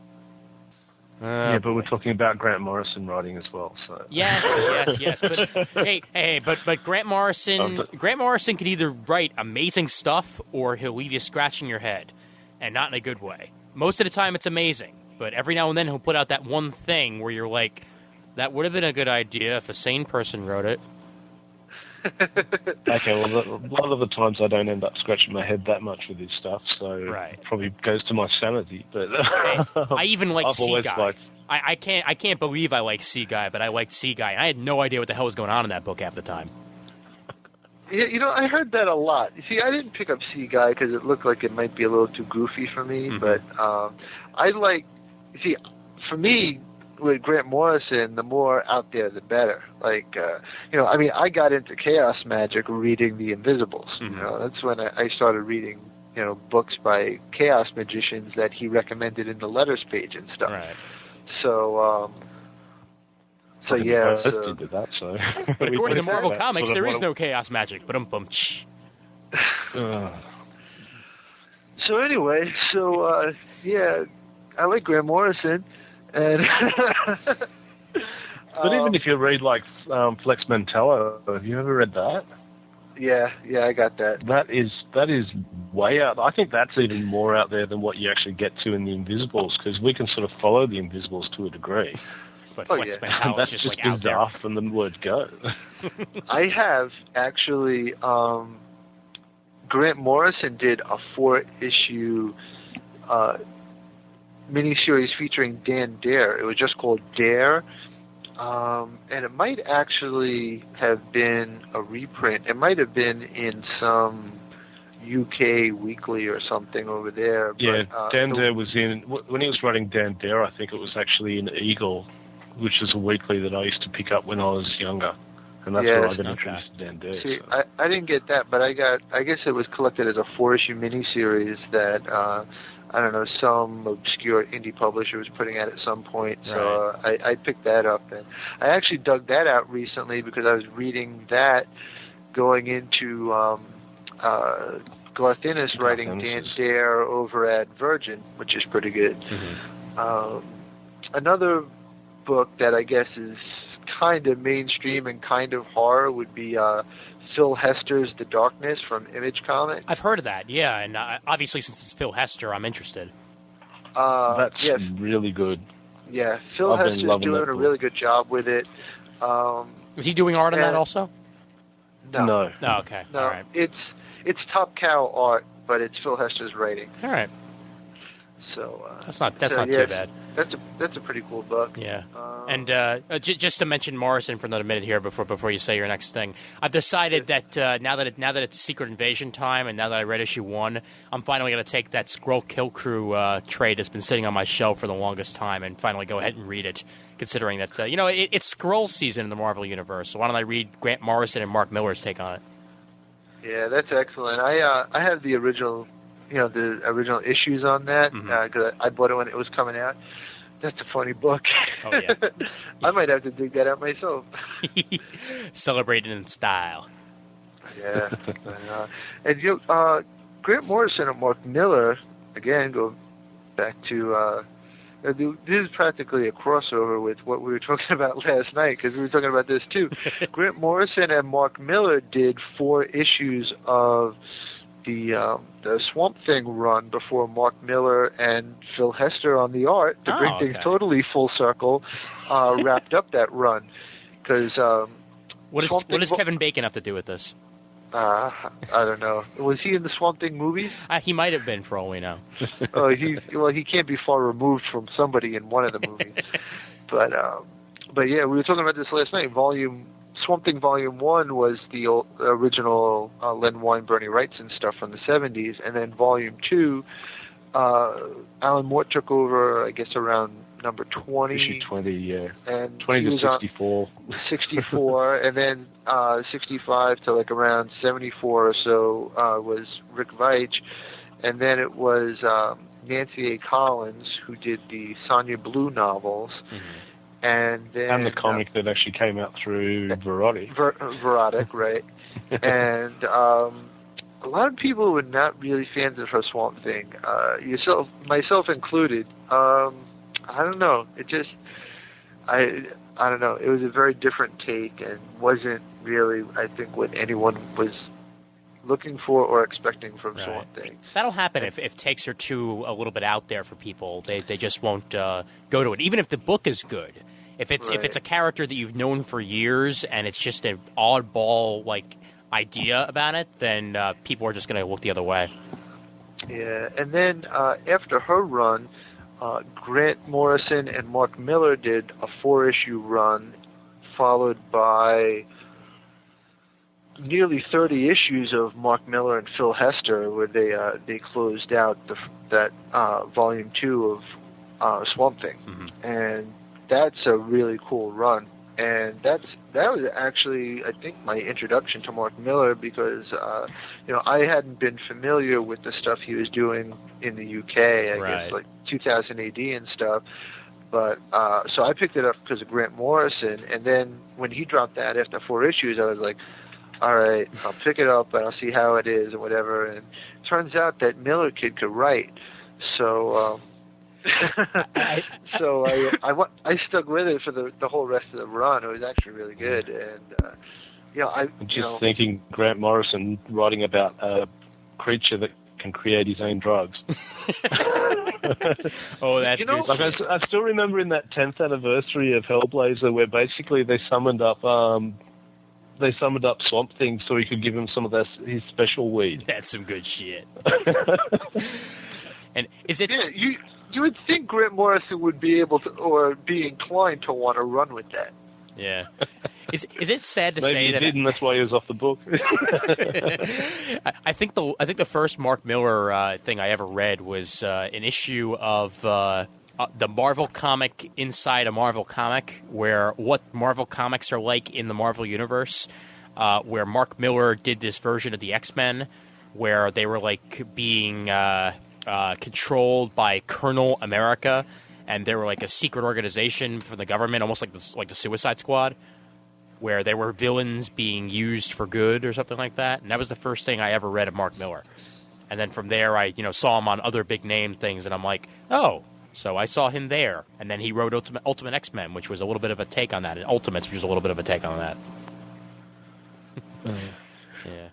All right. Well, I think at this point, let me ask Brent. You got any questions you want to ask these boys or anything like that? Because you've been pretty silent all call. So I want to see if you got. I think we're getting. Yeah. No, I just got 2 tests tomorrow. I got a test tomorrow night, 1 Friday, so I'm kind of focusing on that. Yeah, I kind of figured that you were probably studying all episode. Yeah. Don't worry, we'll send you a third test on what we've been talking about. Now, which of the following are horror comics, and which one did we make up? Answer: if it's called Shlomo's Big Adventure, it's probably fake. I want to read that one, though. The Adventures of Shlomo, the Jew boy. We should speak to Dwight and get him to write it. Oh boy! All right. Well, we're getting to about let's see. It's about an hour and 30 minutes here. So how about we switch from horror to some recent things that came out news wise that might be of interest to all of you boys, especially the Incredible Hulk trailer which aired. Because we were going to talk about this on the show last week, but we didn't get a chance to. So let's get everybody involved in this for a little bit. Who has seen the Hulk trailer, and who has a response to said Hulk trailer? Everybody on the call see it? I've seen it. I watched it. If it's the one I'm thinking of, I watched it online. Okay. They should have just called the Abomination Savage Dragon. It was like a cross between the Savage Dragon and was it the Goomba from the from Mario Brothers? From Mario Brothers. Mario Brothers movie, yeah. Yes. That's what I was thinking the entire time. I'm like, holy crap, they must have got the same makeup guy. He's the Abominable Dragon. The Abominable Dragon. The Abominable Koopa Dragon. But yeah, so what? Other than the Abomination, was this trailer an abomination, or do you think it's going to look good? Looked all right. Yeah, it looks all right to me. I'll check it out. So as long as I can sort of sit through the first half, not like with the last one, where I couldn't even stand getting through half of it. Well, to actually see the Hulk. At least the Hulk isn't lime green this time. Yeah, but now he's like yellow-green. But it looks more like the Hulk. He's got better hair. I don't know. He's got a better stylist. That's what it is. It looks like it's going to be all right. I mean, I'm not expecting brilliant cinema from it, but I'm expecting it should be a decent, superhero movie. Yeah. No, I agree with that also. I mean, it's definitely going to be better than the last one because I'm sure there aren't going to be any like faux comic book pages going on the screen or anything like that. Oh, please. Great. I could not stand that at all. Ugh. Yeah, Yuck. I don't know. I must be the only person who really appreciated that because, you could tell that he was at least trying. You could tell that he was trying to do something clever and like at least. I don't know if you want to say he was like giving a wink to the comic fans or something, but he at least acknowledged that it was a comic book movie, unlike, so many movies that are based on comics that, there's really no indication that it had ever had anything to do with comics. So, Right. Yeah, it really didn't bother me as much as it bothered nearly everybody else. I didn't think it was clever. I thought it was distracting. I couldn't focus what was on the screen because there are 3 different images of the same fucking helicopter flying over the desert. I don't know which one to look at, and then one of them switches to the general, and he's a little bitty thing in the bottom of the screen, and then I still got this big fucking helicopter flying. I don't know what to watch. Well, Am I watching the helicopter or the guy with the mustache? I don't know. Helicopter, guy with the mustache. I don't know. You know what it reminded me of, actually? It reminded me of the split-screen technique that 24 uses, like when they're going to the clock. The only problem is it didn't go away. I don't know. I think if you could follow subtitles, you could follow multiple panels on the screen. yes, but see, I follow subtitles on a regular basis. I love anime, and I watch anime. And if there were 4 images of the anime on the screen, I'd have a bit of a problem with it. Well, I mean, the Ultimate Spider-Man game kind of did something like what that old Hulk movie did, but they would have a cinematic, and then they would switch to a different panel or something. Yeah. But the cinematic would play in one panel, and then it would stop, and it would freeze frame, so you'd have that one image, and then they go to the next panel, and then that picture would start up and play some cinematic, and you'd zoom in and zoom out and stuff. But it wasn't like 5 different things happening at the same time. Like if you had a comic page and with 5 different panels on it, and they're all moving at the same time, you'd be totally confused. You know what I mean? Sure. Yeah, like I said, I fully acknowledge that it bothered a lot of people. Just unsurprisingly, I didn't fall in with the crowd. Well, I mean, everybody likes their own thing, you know. I mean, if it was okay for you, then that's perfectly fine. I mean, the movie did still make plenty of money. I mean, that obviously means that people did go see it, and I know that there are other people out there that were okay with the movie. It just wasn't what I was looking for. But if it was what you were looking for, then hey, that's good for you. You know, I mean, if you can go away from it saying that was a good Hulk movie, then hell, you're better off than I am. Hey. All right, and we got some new stuff from the Joker that came out today for Dark Knight, and I saw the images, and you know it was more Joker. I mean, it wasn't anything that spoiler or anything. Like people were like, "Oh no, spoilers! What are you gonna do?" But I mean, it was revealing like very very small bits and pieces, like one screen a piece from the movie, so it didn't really like ruin anything for me like it did other people for some reason. I got the Gotham Times newspaper. Have you guys been getting that? No, I haven't actually. I don't actually know how to get it. All I know is that my girlfriend, the TV station that she works at, has a whole bunch of them.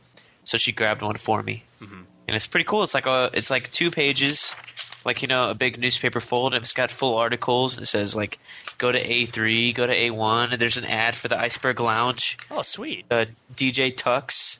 It's really cool. And I mean, does it have like articles about like Harvey Dent and stuff, or? Yeah, the main one on this one says Harvey Dent joins race for Gotham DA. Then there's an article about Batman stops mob melee. There's a health department assures city jump in fear toxin cases no cause for alarm. Wonder what that could be about. Ooh. I don't know. It's just looking at it is really cool. Makes you feel like you're living in that world, you know? Yeah. Kind of makes me feel like for a minute there that New York actually is Gotham. Yeah.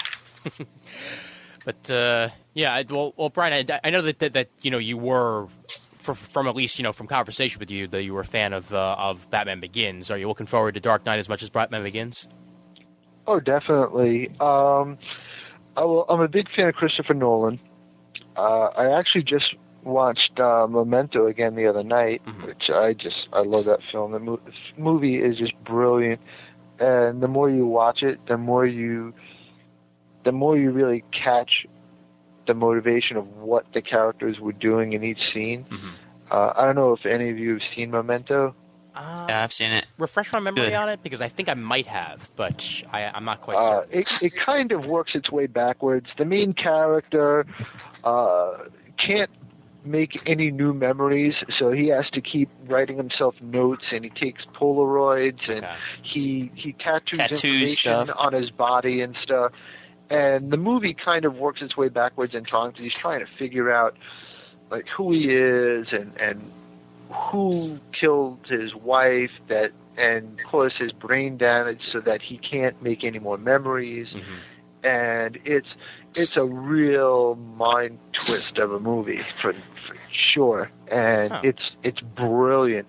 And actually, when I first heard that he was doing Batman Begins, I was like, okay, well, you might buy my ticket now, because it's like the guy who did Memento is doing Batman Begins. I'm sold. And then when they told me that you had Christian Bale from American Psycho playing Batman, I'm like, I'm done.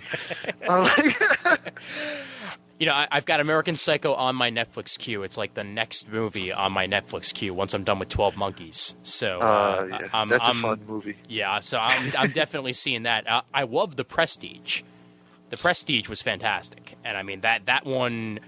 You know, obviously that was after Batman Begins, but that was another Nolan movie that just had me off on the edge of my seat the entire time. It's like I describe it best, and I've described it multiple times. Like it's a really good episode of The Outer Limits. You know, it's like it's a 2.5 hour long or however long it is episode of The Outer Limits. Just hits on every single cylinder. Yeah, that's awesome. I know I heard a lot of good things about it. I never get around to watching it, but I definitely will because, like I said, I'm a fan of both of those guys. Yeah, and plus you get to watch Batman beat up Wolverine. Yeah, you gotta like that. Yeah, both of them using different accents in their normal accents as usual. Yeah. I like how Christian Bale does that with every movie. He uses a different accent because he doesn't like using the same accent twice. It's a good friend. Well, and even when he's promoting like a film, if he's using like an American accent in the film, then he talks in all the interviews like in an American accent. You know? Yeah. So there's no like this jarring thing like this motherfucking Brit can be Batman. What the fuck, man?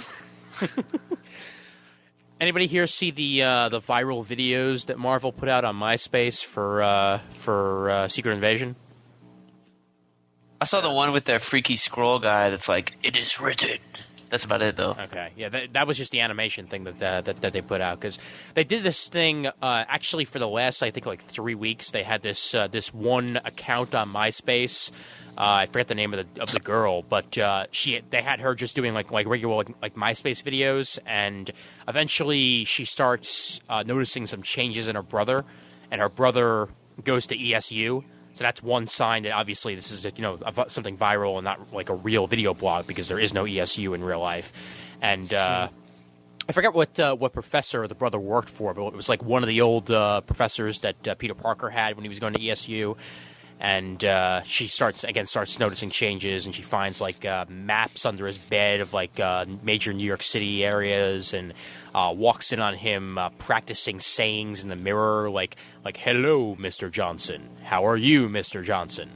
And obviously gets revealed to be a Skrull in the end, and that's the big viral video thing. And now they're actually releasing one page per day, I think, on Marvel's digital comics site, of a tie-in comic to Secret Invasion, tying to this viral video.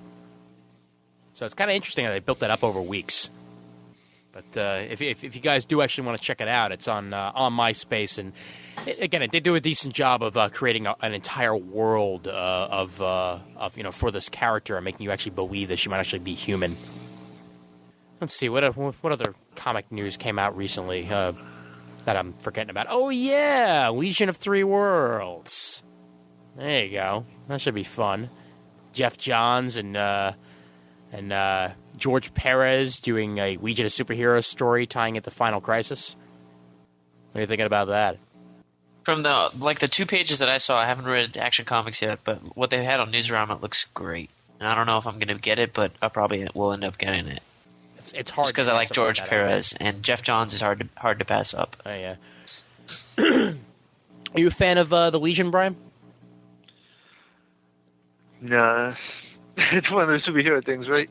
Yes, I know it's one of the superhero things. Yes, I know. Poo-pooing that, yes. Yeah, what can I say? Well, it's one of the better ones. Let's put it that way, because at least you can know, even if you're not into superheroes that much, that a lot of what Jeff Johns turns to gold these days. And it's another one of those projects that really only got started because Jeff Johns came up with an idea. So it's like Marvel has Brian Bendis and DC has Jeff Johns, and whatever they do usually turns out somewhat decent. So I'm looking forward to that. It's pretty. It's got pretty art too. Art's pretty. Yeah, you gotta like that, I suppose. Yeah, I don't know. I'm just so far removed from any of that stuff. Yeah. It's not even a matter of, whether I have a strong opinion about it one way or another. I'm just it doesn't even hit my radar. Right. It's like for the thousands of people who don't look at the back end of previews, I'm the guy who like mostly skips the front of previews. But that's a good thing. That's a good thing because you catch a lot of the stuff that nobody else does. Yeah, like Gene Simmons' Zipper. I don't really want you catching Gene Simmons' Zipper. I'm sorry. That sounds a little lewd and crude, and I don't know where he's been. Well, you can actually read the first issue on Newsarama. Really? Wow. Yep. It's, I think, a 4-issue miniseries from IDW, and the first issue is available on Newsarama, and it looks science fictional. Now, this is written by Gene Simmons, or is this just created by him? It's created by Gene Simmons, written by Tom Waltz, who's Okay. also running the Gene Simmons House of Horror. Gotcha. Okay. Yeah, I might have to check it out. I don't know. Just I don't really think of the name Gene Simmons as anything other than a man in funny makeup. Well, Gene Simmons House of Horror has been pretty good, but it's not so much him writing as, like I said, he's basically doing like the Crypt Keeper type thing. Gene Simmons' Zipper, okay, here's the description. It says, in the cross-dimensional galaxy known as the Nether Ether, there is a planet called Etheria where personal freedom is considered a crime punishable by death. For denizen Zen Ral, the desperate need for autonomy drives him to escape to Earth and new dangers he never thought possible.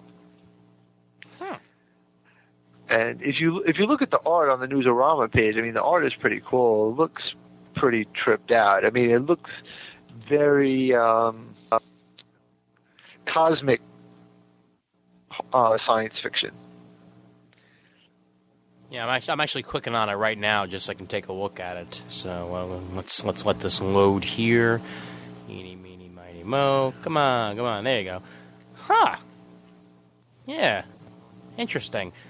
That's Casey Maloney on the pencils, and you know that actually that's a pretty appealing art style right there. Reminds me a little bit of the art in Annihilation, actually, which was mostly done by I think Paul Pelletier and Tom Rainey, but it's got a similar color style to that, and the faces look nice. So yeah, I mean it might be something that I pick up if I got a couple extra bucks. Yeah, and it says inks by Stacy Ponder, whose name is ringing a bell for some reason. I don't know. Maybe someone mentioned it on one of the forums or something, but that name sounds vaguely familiar too. Yeah, well, that is certainly a possibility. Yeah, like I said, I didn't pick it up, so I mean I can't really vouch for it. But I saw that the first issue was available online, so I was just scanning through it, and it looks pretty trippy. Nice. So, have you been picking up Freddy vs. Jason vs. Ash, by the way? Nah. No, you skipped it. Okay, all Yeah. right. See, I'm curious because I want to find at least somebody who picked it up just to see whether or not it's actually worth it in trade. Because I know that it was originally going to be a movie once upon a time. I mean, they wanted to do a Freddy vs. Jason vs. Ash movie, but they couldn't get the rights to Ash. Right. Yeah. That may not necessarily been the worst thing. I don't know.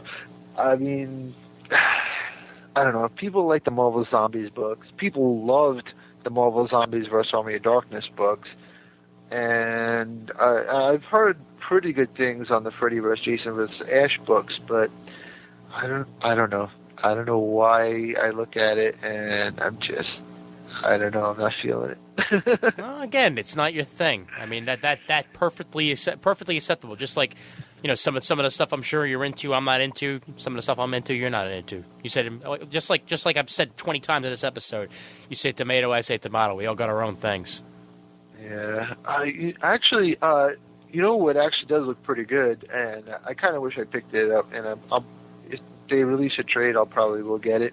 Is they're doing an adaptation of the original Evil Dead at Dark Horse, and it's all painted by is it Mark Verheiden, I think. Yeah, I heard about this. Yeah, and the artwork, of course, I mean, it looks gorgeous, but it looks like it's probably, from what I've seen, a pretty faithful adaptation. So, like I said, I hadn't picked up the single issues, but if Dark Horse puts out a trade, or if I find the single issue somewhere, I'd probably pick it up. That looks pretty cool. Yeah. I was lucky enough to see Evil Dead the musical when it was in my my neck of the woods, and I gotta tell you, I've never seen something that strange before in my life. I mean, they cram as much Evil Dead into that as possible. I think that they put almost, I think maybe 2 out of 3 movies in there, even with some of the third one. And hey, I mean, it was fun and all, but it's like, but again, my brain was swimming with all the guts and blood that was pouring into the audience. Wow, that's kind of funny. Yeah. All right, Damien, I believe, is still doing his thing with the repairman who came, but I'd say we're pretty much wrapped up here. I mean, unless there's anything else. Oh yeah, there is one more other thing. Brent, you want to announce what our next 22 pages is going to be? It's going to be The Invincible Iron Man by Matt Fraction and Salvador Larroca. Yes, indeed, and that comes out in was that May, right? Yeah, May. So we'll probably do it end of May, beginning of June. Right. Yeah, and we're going to try and get some people who are fans of Iron Man on, and have a nice selection of people. And this time, it'll actually be a 22 pages as opposed to like a 68 or an 88 or something like that with the last one we had. Well, that one wasn't bad. We had a lot of fun on that one. Oh, yeah, no, it was a lot of fun. It got syndicated. Too. Yeah, I know. And it was I want to thank Mr. John Mayo for syndicating it as well. I'm just saying, it's called 22 pages, so we might as well go back to being 22 pages, even though sure, this one will probably be 32 pages and screw that up again. Well, I mean, if we put it off long enough, it'll be like the Nova one. We'll have like 1 and 2 and 3. Jeez. Yeah, see, that's something you got to learn about us, Brian. When we say that we're going to do something, we do it, but maybe about 7 or 8 months down the line. Yeah, and a little longer than expected. Yeah, like having you on to talk horror. There you go. But, there's actually a couple of things we could squeeze in here. Yeah, sure, go ahead. Let's see. Okay, well, anyone who remembers Tom Mandrake from The Spectre, there's a graphic novel coming out by, he's doing the art with Stephen Grant writing the story. It's called The Safest Place, and the premise is, what would you do if you couldn't physically feel any pain? Would you try to take one death risk after another just to try and feel something? Or would you try to be a hero? How about something in between? And that's basically the premise for this story. This guy can't feel pain, but he gets into all of these situations, like trying to help people and stuff, but they're like situations that are either so dangerous or, just too scary for normal people, but since he can't feel pain, he'll just go in and do it. So now it's just that he doesn't have the pain receptors, or just right. Okay. So yeah, it's not that he can't be hurt; it's just that he can't feel pain. So interesting. It's an interesting take, and I mean Stephen Grant. I mean he's written a million things, but probably most well known for the infamous Stephen Grant, Mike Zeck 5-issue Punisher miniseries.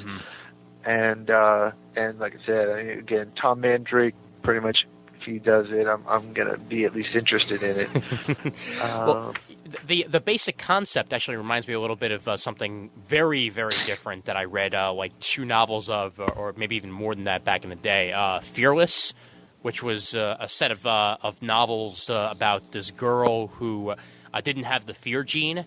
So that actually did a lot with pain as well, because pain is associated with fear a lot of the times, and so she would penance, but she would get into situations where nobody else would really get into because she wasn't afraid to do it. So if she were to break her arm, she'd just brush it off because that's just the way it went. But obviously, this is a bit of a more mature type.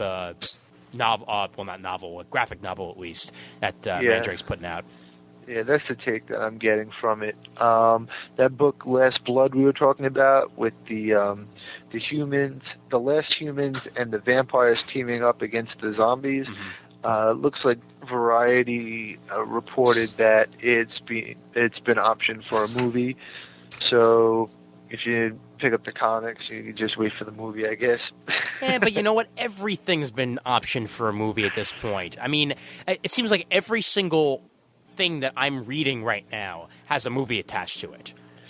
Yeah, well, there's a good reason for that too, though, because I spoken with a couple of publishers and more than a couple of creators, and some of the publishers have told me that they can't, they barely break even selling an independent book, and if they can't option the rights and get some money on that end, it's hardly worth it for them to even put out an independent book. Yeah. Put out like a book that isn't a licensed property, basically. Put out a creator-owned book. So that's probably at least a big part of why we hear so much about books being optioned or licensed or whatever, because that's almost the deal going in. Like, you'll pitch it to a publisher, and if the publisher feels like he can place it with a studio, then he'll publish your book because he'll get a piece of the media rights. Yeah. So I mean, sometimes the movie options are done before the book even comes out. That's what I'm saying. Right, usually that may even predicate whether or not the book gets published. Right? Okay. Yeah, I get what you're saying. Yeah. And I mean, sometimes, even with the bigger things that everybody knows about, like, I mean, like recently I heard that there's going to be certain things explained in the Y: The Last Man movies that weren't explained in the actual novel. I mean, in the actual comics, because Brian K. Vaughan is the guy who's scripting everything and getting things going. He's going to be able to put things into the movie that never made it into the comic, which is pretty damn cool. And, we'll be able to find out. I believe the exact thing that we're going to find out is the origin of the Amazons, which is something that we never actually find out in Y: The Last Man, that we'll find out in the Y: The Last Man movie. So I'm sure that happens a lot with even the comics. For independent comics, there'll be things that are in the movie that maybe never made it into the comic or vice versa. Yeah, and it looks like Stan Lee's POW Entertainment have set up a three picture deal with Walt Disney. Oh my God! They're gonna do Stripperella again. Hey there, true believers! Take off your pants. And jacket. No, they got 3 projects: Nick Ratchet, Blaze, and Tigress. Because these sound like Disney properties. Oh my God! Holy crap! What the hell was Disney thinking? I don't even know. But it says Nick Ratchet, which sounds like it could be a porno, I guess. Hey, baby, I'm Nick Ratchet, here to fix your fence. I got my ratchet here for you. You want me to use it? Oh, yes, use your ratchet, baby. Actually, you should probably try and sound more like Gerard Butler, since he's starring as the title character in Nick Ratchet. Oh, that's brilliant. Live action or cartoon? Doesn't say. All right. Then let's see. Yeah, they didn't really have much more than that on ICV2, but yeah, I figured I'd just throw that out there. It seems kind of funny. Jeez. And Stan Lee will do anything for money, won't he? Hey, you gotta make that loot. Give the grandkids money, true believers. Hey, he had to fight for how many years to get his 10% off of those Marvel properties that he was promised 20 years ago. Hey, well, I guarantee you, if not for Stan Lee, then the whole thing with the Superman rights would have never happened. Well, okay. We're going to cliff note this one because otherwise this would be a 3-hour episode. But, Greed. That's all I have to say. Oh, come on. It's ridiculous. The first thing is, it wasn't work for hire, unlike everything that was done at Marvel. So that has most of what dictated the fact that Siegel's heirs got half of Action Comics #1, and Schuster's heirs will be petitioning for the other half in 2013. Right. So that's a real big part of it, and that's why when people start saying, "Oh, what does this mean for other books and whatever?" Well, it doesn't mean anything if they were work for hire, which most books were. So it's really like a non-issue. Well, I did, however, hear that Vertigo was and again this is a couple of weeks ago or maybe even months ago at this point that was in Lying in the Gutters. They said this that Warner Brothers Time Warner was actually trying to renegotiate or at least change for in the future the Vertigo contracts wording so that more of the rights would fall on Time Warner than with the creators for major motion pictures, because a lot of these creators were taking their works to companies that were not Time Warner. I thought that was actually a done deal. I heard that a long time ago, so I thought that went. I actually thought I heard that it went through a while ago. Mm-hmm. That a rep from Time Warner was talking with a rep from Vertigo and said, basically found out how little, in his opinion, Vertigo and Time Warner controlled the media rights, and said, we got to fix that. Yeah. So, so I heard about that too. Yeah. That might be why you see more people taking stuff to Image or Avatar or other publishers, just because, with Image, you pretty much own everything. With Avatar, I haven't heard much about how vested they are in the media rights, but it does seem like you could do nearly anything you damn well please at Avatar. It seems like Money strippers, do it. It seems like the editorial reins are real loose over at Avatar. Yeah. Judging by what Garth Ennis and Warren Ellis have put out. But buy him a drink and you can do anything. Yeah. But and then let's see. Last thing, we got movies, a major focus at New York Comic Con. World premiere of The Spirit trailer. Ooh. We got writer-director Frank Miller and star Eva Mendes will appear at a panel for Miller's adaptation of Will Eisner's The Spirit. I'm still kind of skeptical about this. I don't know how this is going to turn out. I mean, I've never really thought of The Spirit as a Frank Miller style adaptation before. Well, wasn't he best friends with Will Eisner or good friends for a long time? He was very close to Will Eisner. I read it's a really good book. If you do they have an interview book? Yeah, Eisner Miller, it's called, and it's excellent. I own it, and I can't recommend it highly enough. First of all, you learn a lot about the history of the industry from Eisner's point of view, which is pretty interesting because he was around for most of it, and you get a little bit of back and forth with Eisner and Miller. They didn't always agree, but you did always have the feeling that there was that mutual respect and admiration for each other. And it's a really, really good book. I mean, if you're at all interested in either of those creators or anything in the history of the comic industry, you should definitely check out Eisner Miller. It's definitely a cool book. And really just based on that, I'm looking forward to it anyway. I don't even care if it's Frank Miller's The Spirit in Sin City, because I like Sin City and I like Frank Miller, and I don't care.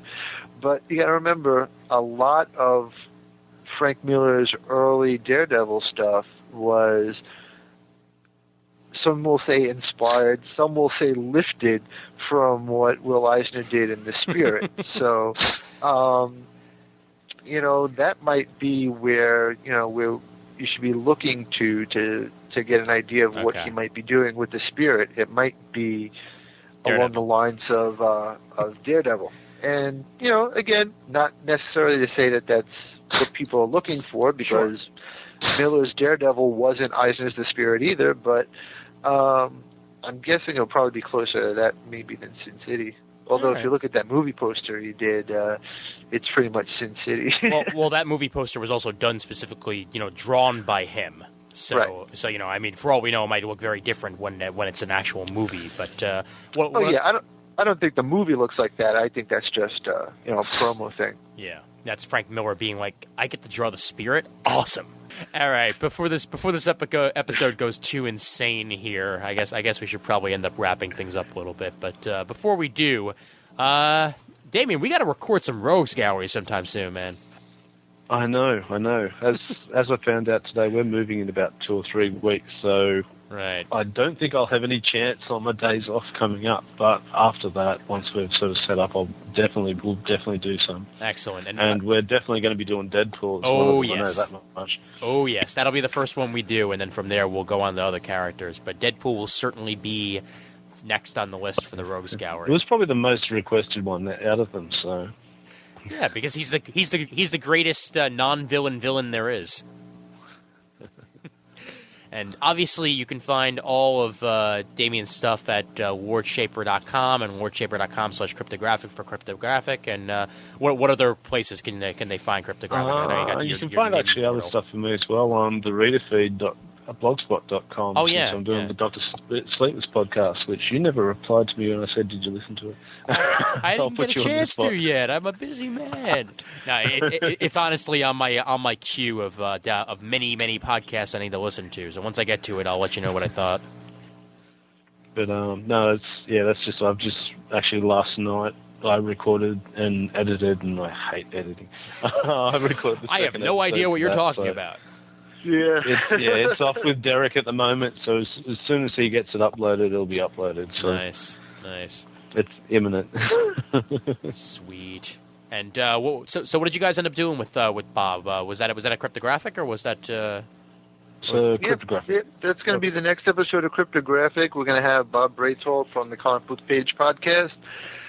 And like I said, we talk about Hellblazer, we talk about Lock and Key, we talk a little bit of the Swamp history Thing. of Constantine and Swamp Thing. And, it wanders around almost, but not quite as much as this episode. Yeah, this was almost like we went on for a further 3 hours after we finished recording. nice. Oh, my God. Yeah, well, there was almost an hour before we started recording. Yeah. And then we recorded a good 2 hours worth, and then I think we bullshit for like another hour or so. Brilliant. It was 5 hours in total from that we were online. Hey, that's Yeah, the it only way to fly, man. Come on, bullshitting is what it's all about. That's the way we roll. But Yeah, fucking marathon. this is almost like the April Fool's episode of Comic Timing here, with all the different places we went. It's like, yeah, we're going to talk about one thing, and then before we know it, we're talking about everything else. But that's also the way we roll, also. So as I said that like 4 times all episode long. But Brent, you got any BK's bullets or anything upcoming? Probably no, right? No. Yeah, I figured. as I'm much. thinking of stuff, but there's too much on my plate right now. Okay. If you were to come out with the BK's bullets, what would it be about? Your mom? Oh, Whoa. oh, your face. Son of a. Well, hey, how about how awesome Nightwing is? Yeah, but that won't be on our feed. Yeah, I know. Why don't you do that? You could do that. Yeah, I can do it with BK's bullets. Great. Terrific. You can make it a Yan's yam. I don't know. Yans, yeah. All right, so again, check out BK's Bullets, RagingBullets.com, and whenever he wants to put them out on the Comic Timing feed. And I have a new rant timing up, which basically just a post I made about Secret Invasion. It's spoilerific, so if you don't want to be spoiled on Secret Invasion, don't read it. But if you've already read the issue, then go ahead and read it, and you'll have my thoughts of where Secret Invasion is probably ending up to go. All right, gentlemen, let's wrap this baby up here, because I think we've got about 2 hours, and it was an awesome random episode, and I'm glad that I corralled both of you guys into it. So definitely next time you want to come on, you're more than welcome to. Yeah, it was awesome. Thanks, man. Yeah, no problem. Now we're just going to finish doing our episode. And the next time you see Brian on the episode, it might very well be having certain people from a certain company on to talk about the company. So that should be pretty fun. Yeah, but it's all very top secret, clandestine. Yeah. Shh, nobody needs to know. But probably by the end of the month, so you'll be able to check it out. But anyway, the email address for Comic Timing is comictiming@gmail.com. Don't forget to check out the forums over at thecomicforums.com/forum. Graciously hosted by the Comic Geek Speak guys over at comicgeekspeak.com. We're proud members of the Comics Podcast Network over at comicspodcast.com. We're also members of the League of Comic Book Podcasters over at comicbooknoise.com/league. Please vote for us on Podcast Alley. Please dig us on dig.com, and please send us your iTunes reviews on iTunes. So for Brent, for Brian, and for Damien, I'm Ian Levesey, reminding everybody out there that there's always time for comics, especially the horror ones. So there.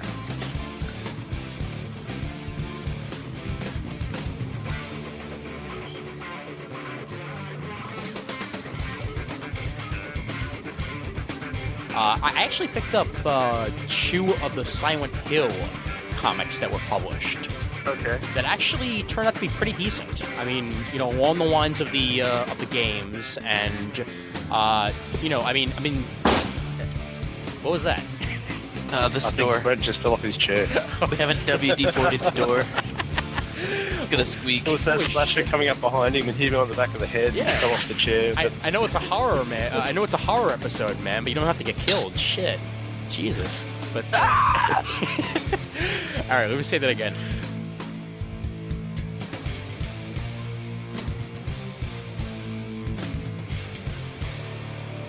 Totally.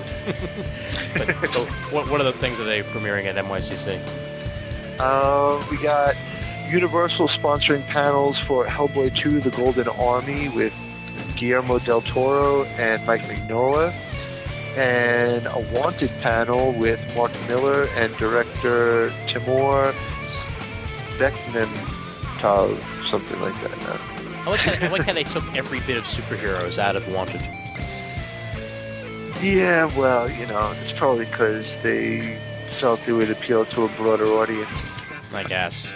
I mean, it still sounds enough like the original, source material where it still might appeal to me, but I enjoyed the original source material so much that this is going to be a bit difficult for me to swallow when I actually sit down and watch it. Sure.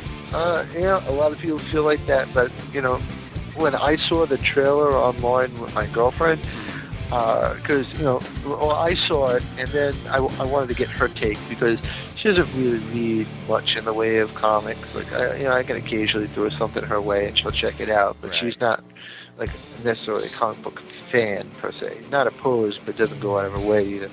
So I wanted to kind of get her take on the trailer, and she saw it, and she thought it looked really cool. So I'm guessing that's probably going to be the take. I'm guessing that people unfamiliar with the comics will probably enjoy it a lot, and people who love the comics will probably piss on it. Well, and the fact that Morgan Freeman and Angelina Jolie are in it, that helps. Works for me. Marvel has a panel with the new Hulk film director Louis Leterrier and what the you said. producers. And Warner Brothers are going to have previews of the manga-based Speed Racer and the new Batman film, The Dark Knight. Cool. So maybe we'll get the new Dark Knight trailer there. Yeah, it could be.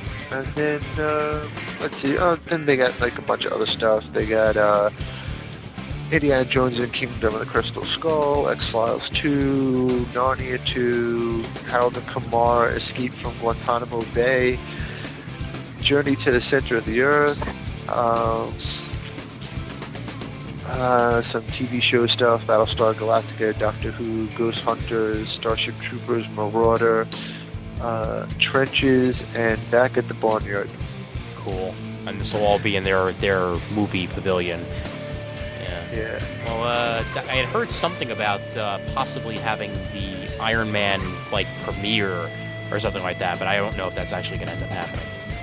Yeah, it's interesting that they left that out, because they mentioned that Marvel was going to have the Hulk panel. They might have some stuff at the Marvel booth. Right. Like last year, they had the Spider-Man trailer running for Spider-Man 3. Yeah. So, when does like- Spider-Man 3 come out? I don't know. I haven't really heard much about it. I mean, it's almost as if it never happened. That's a good thing, isn't it? I still haven't seen it yet. I've got a 4-year-old here who loves Spider-Man, and he walked down on watching the DVD. Oh my god. What? Wow. I didn't think it was that bad. I mean, wow. And this is a kid who sat through the Hulk. right? So he can sit through the Hulk, and he walked out on watching Spider-Man, which is his favourite character. Oh, holy crap! That poor kid. Well, did you get a chance to download any of the sensational Spider-Man or whatever it is, the new Spider-Man animated series for him? No, not yet. Haven't bothered. Well, if there We'll is see one, when we come. I just keep on recording the Teen Titans when they replay it for him, and he's happy. there you go. But it might actually be somewhat decent because Greg Daniels, the guy who did Gargoyles, is behind this new one. But I didn't know that. I yeah. love that show. Mm-hmm. Yeah. I've actually got the original comics that came out in the 90s for it. So. Oh, wow. Nice. Very nice. I mean, I'm picking up the current stuff, but I didn't actually manage to pick up the 90s comics. Yeah, I actually went looking for the first trade for it the other day and couldn't find it. So Sweet. I'll pick it up at some other point. Yeah, I'll have to search eBay for the old 90s Gargoyle stuff, I guess. Search that's on there. Oh, yeah. Mm-hmm. The Yeah. cheap bins. Damn straight. But yeah, while you were gone, Damien, we talked a little bit about Dark Knight, and I know that you're certainly looking forward to that. Yeah, it looks really good. So yeah, I only saw that first one with the first one they showed with the Joker in it, but that looks really good. I can't wait for that one. Yeah, well, we were saying also that they might be premiering the second trailer actually at New York Comic Con. And if they do, obviously we'll have a thorough report of it when it happens because so pretty. Yeah, we'll tell you what you missed. Yeah. Like last. So yeah. Come on, how much we got to pay to get your ass out here? Well, I put a thread out that actually last year, didn't I? Saying, "Can you help me get over there?" Nobody said anything to it, so I don't think anyone wants to. Yeah, Maybe in the you know, next year or so. If not next, I don't think it'll be next year. Maybe the year after I'll be able for it. So. Yeah, we need people to hit that PayPal button on lordshaper.com/cryptographic. Yeah, sure. I'll PayPal you $10,000. Wait, no. Damien, if we both go the year after next, we can make an event of it. Because that'll probably be by the time I make it out there, too. Yeah, great. It'll be Brent Casino, hopefully with a clearer nose in New York, and then And no exams. yeah, no exams, and Damien all the Get way money in from his Australia. pocket. Damien could probably row a boat there in 2 years. He'll have to have a lot of food in that boat, though. But there are fish that he can eat, I guess. Sure. Well, except for I don't eat fish, but that's not the thing. Hey, you can do whatever you need to do to get it to row yourself over, man. Once it reaches international waters, you can do whatever you want. Oh. But before we end it here, I know we talked a little bit about New York Comic Con before, but New York Comic Con 2008 is coming. Head on over to Jacob Javits Center April 18th to 20th and experience the largest pop culture event to take place on the East Coast. An enormous show floor plays host to top entertainment industry leaders, showcasing the latest and greatest in comics, graphic novels, anime, manga, video games, toys, movies, television, and more. One of the most original and inventive writers in the comics medium, Grant Morrison, will be a guest of honor at this year's New York Comic Con. Everything goes full circle, where he will meet and greet his many loyal fans. Grant is writer of such books as We 3, Doom Patrol, Animal Man, Batman, New X-Men, and All-Star Superman, and is working on DC's big event for 2008, Final Crisis.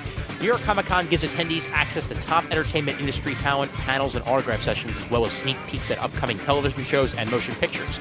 Additional featured guests have been announced, including Charlie Adward, Terry Brooks, Duncan Fegredo, also mentioned in this episode, Erwin Hazen, Tony Moore, Steve Niles, Sean Phillips, Eric Powell, Rick Remender, Leonard Starr, Dave Shelton, and Chris Weston. And with dedicated professional hours, New York Comic Con provides an ideal business setting for the major players in the worlds of comics, film, and television. Further information can be found at www.newyorkcomiccon.com. We thank New York Comic Con for sponsoring the show. We hope to see you this year when you stop on by Podcast Arena. It's coming. It's not too far away. But, yeah, and speaking of which, what days are you going to be in New York Comic Con, Brian? I'm sorry, what's that? When are you going to be in New York Comic Con? I think I'm going to be floating around. I didn't want to be tied down to a table. You know, I kind of realized that last year. I was kind of glad that I didn't have a table that I had to be at, because I was able to go to the Hellboy panel. I was able to go to the Top Cow panel, the Hills Have Eyes 2 panel, the Masters of Horror panel. Right. I hit maybe 6 or 8 panels Friday and Saturday, and there's like no way I could have done that if I was sitting under a cryptographic banner the whole time. See, So that's why you bring a friend. because that's exactly what I ended up going to many panels, mostly because there was always somebody there to watch the table. And this year I'm bringing a friend of mine who I basically said, I'm going to get you in for free if you promise to watch my table. So that's exactly what's going to happen. You know, that just kind of feels weird for me because, I don't know. Yeah, but they I don't know feel like anything if people about the go podcast. up to the cryptographic table, you know, they expect someone sure, from yeah. cryptographic to be there. Yeah, right, Be like, right. be like, oh yeah, you that guy from the podcast. Like, no, he'll be back in a couple of hours, maybe. You know, so I think what will end up happening, is the chance that I get to come up over there, will end up probably getting a table and maybe get like Cat and Josh part of the time. Or Yeah. Buzz and Ken would most probably want to be there and destroy our banner or something. I mean, I'm sure they'll be up for it. So Yeah. once we get a chance that we both can be there, then we can both sort of go off and have a wander or whatever. So Yeah, and I mean, I expect to be at the table most of the time, but if there is a panel that I want to go to, I'm definitely going to end up at it because that's part of the reason I'm there is also to report on the event. So that's there might be the one few moments I'm not at the table, or if I'm getting interviews elsewhere. because I wouldn't want to go over there myself and just sit at the table the whole time. So when I get back and my wife said, "So what did you do?" and I'll say, "I sat at a desk." So it was just like work. Bucks. We just spent $3,000 on airfare. So sit at a desk. travel to the ass end of the earth to go sit behind a table. But you're going to be there all 3 days, Brian, or just one of them? Probably Friday and Saturday. Okay, cool. Actually working out all the gory details right now. Nice. And I'm actually going to be there on a press pass from comicmonsters.com. Oh, sweet. Where I do some journalism. I do some con reports and I do some reviews and other writing for Comic Monsters. So Right. And also, they got Big me- D comes on and gives his con reports for us as well. So it's Nice. sort of Right. across the- So so I'll be covering the convention for Comic Monsters and Cryptographic. So you'll be able to either read the reports on comicmonster.com or listen to it at philipschaefer.com/cryptographic. Sweet. But you can't hear me crying when you're actually reading this report. Just remember that. And You bastard, you went with that. No. I'll put a picture of Damien crying to make him feel better. and if you need any random like portable recording stuff while you're there, I'm gonna have all my shit with me. So I can always help you out if need be. That's awesome. Excellent.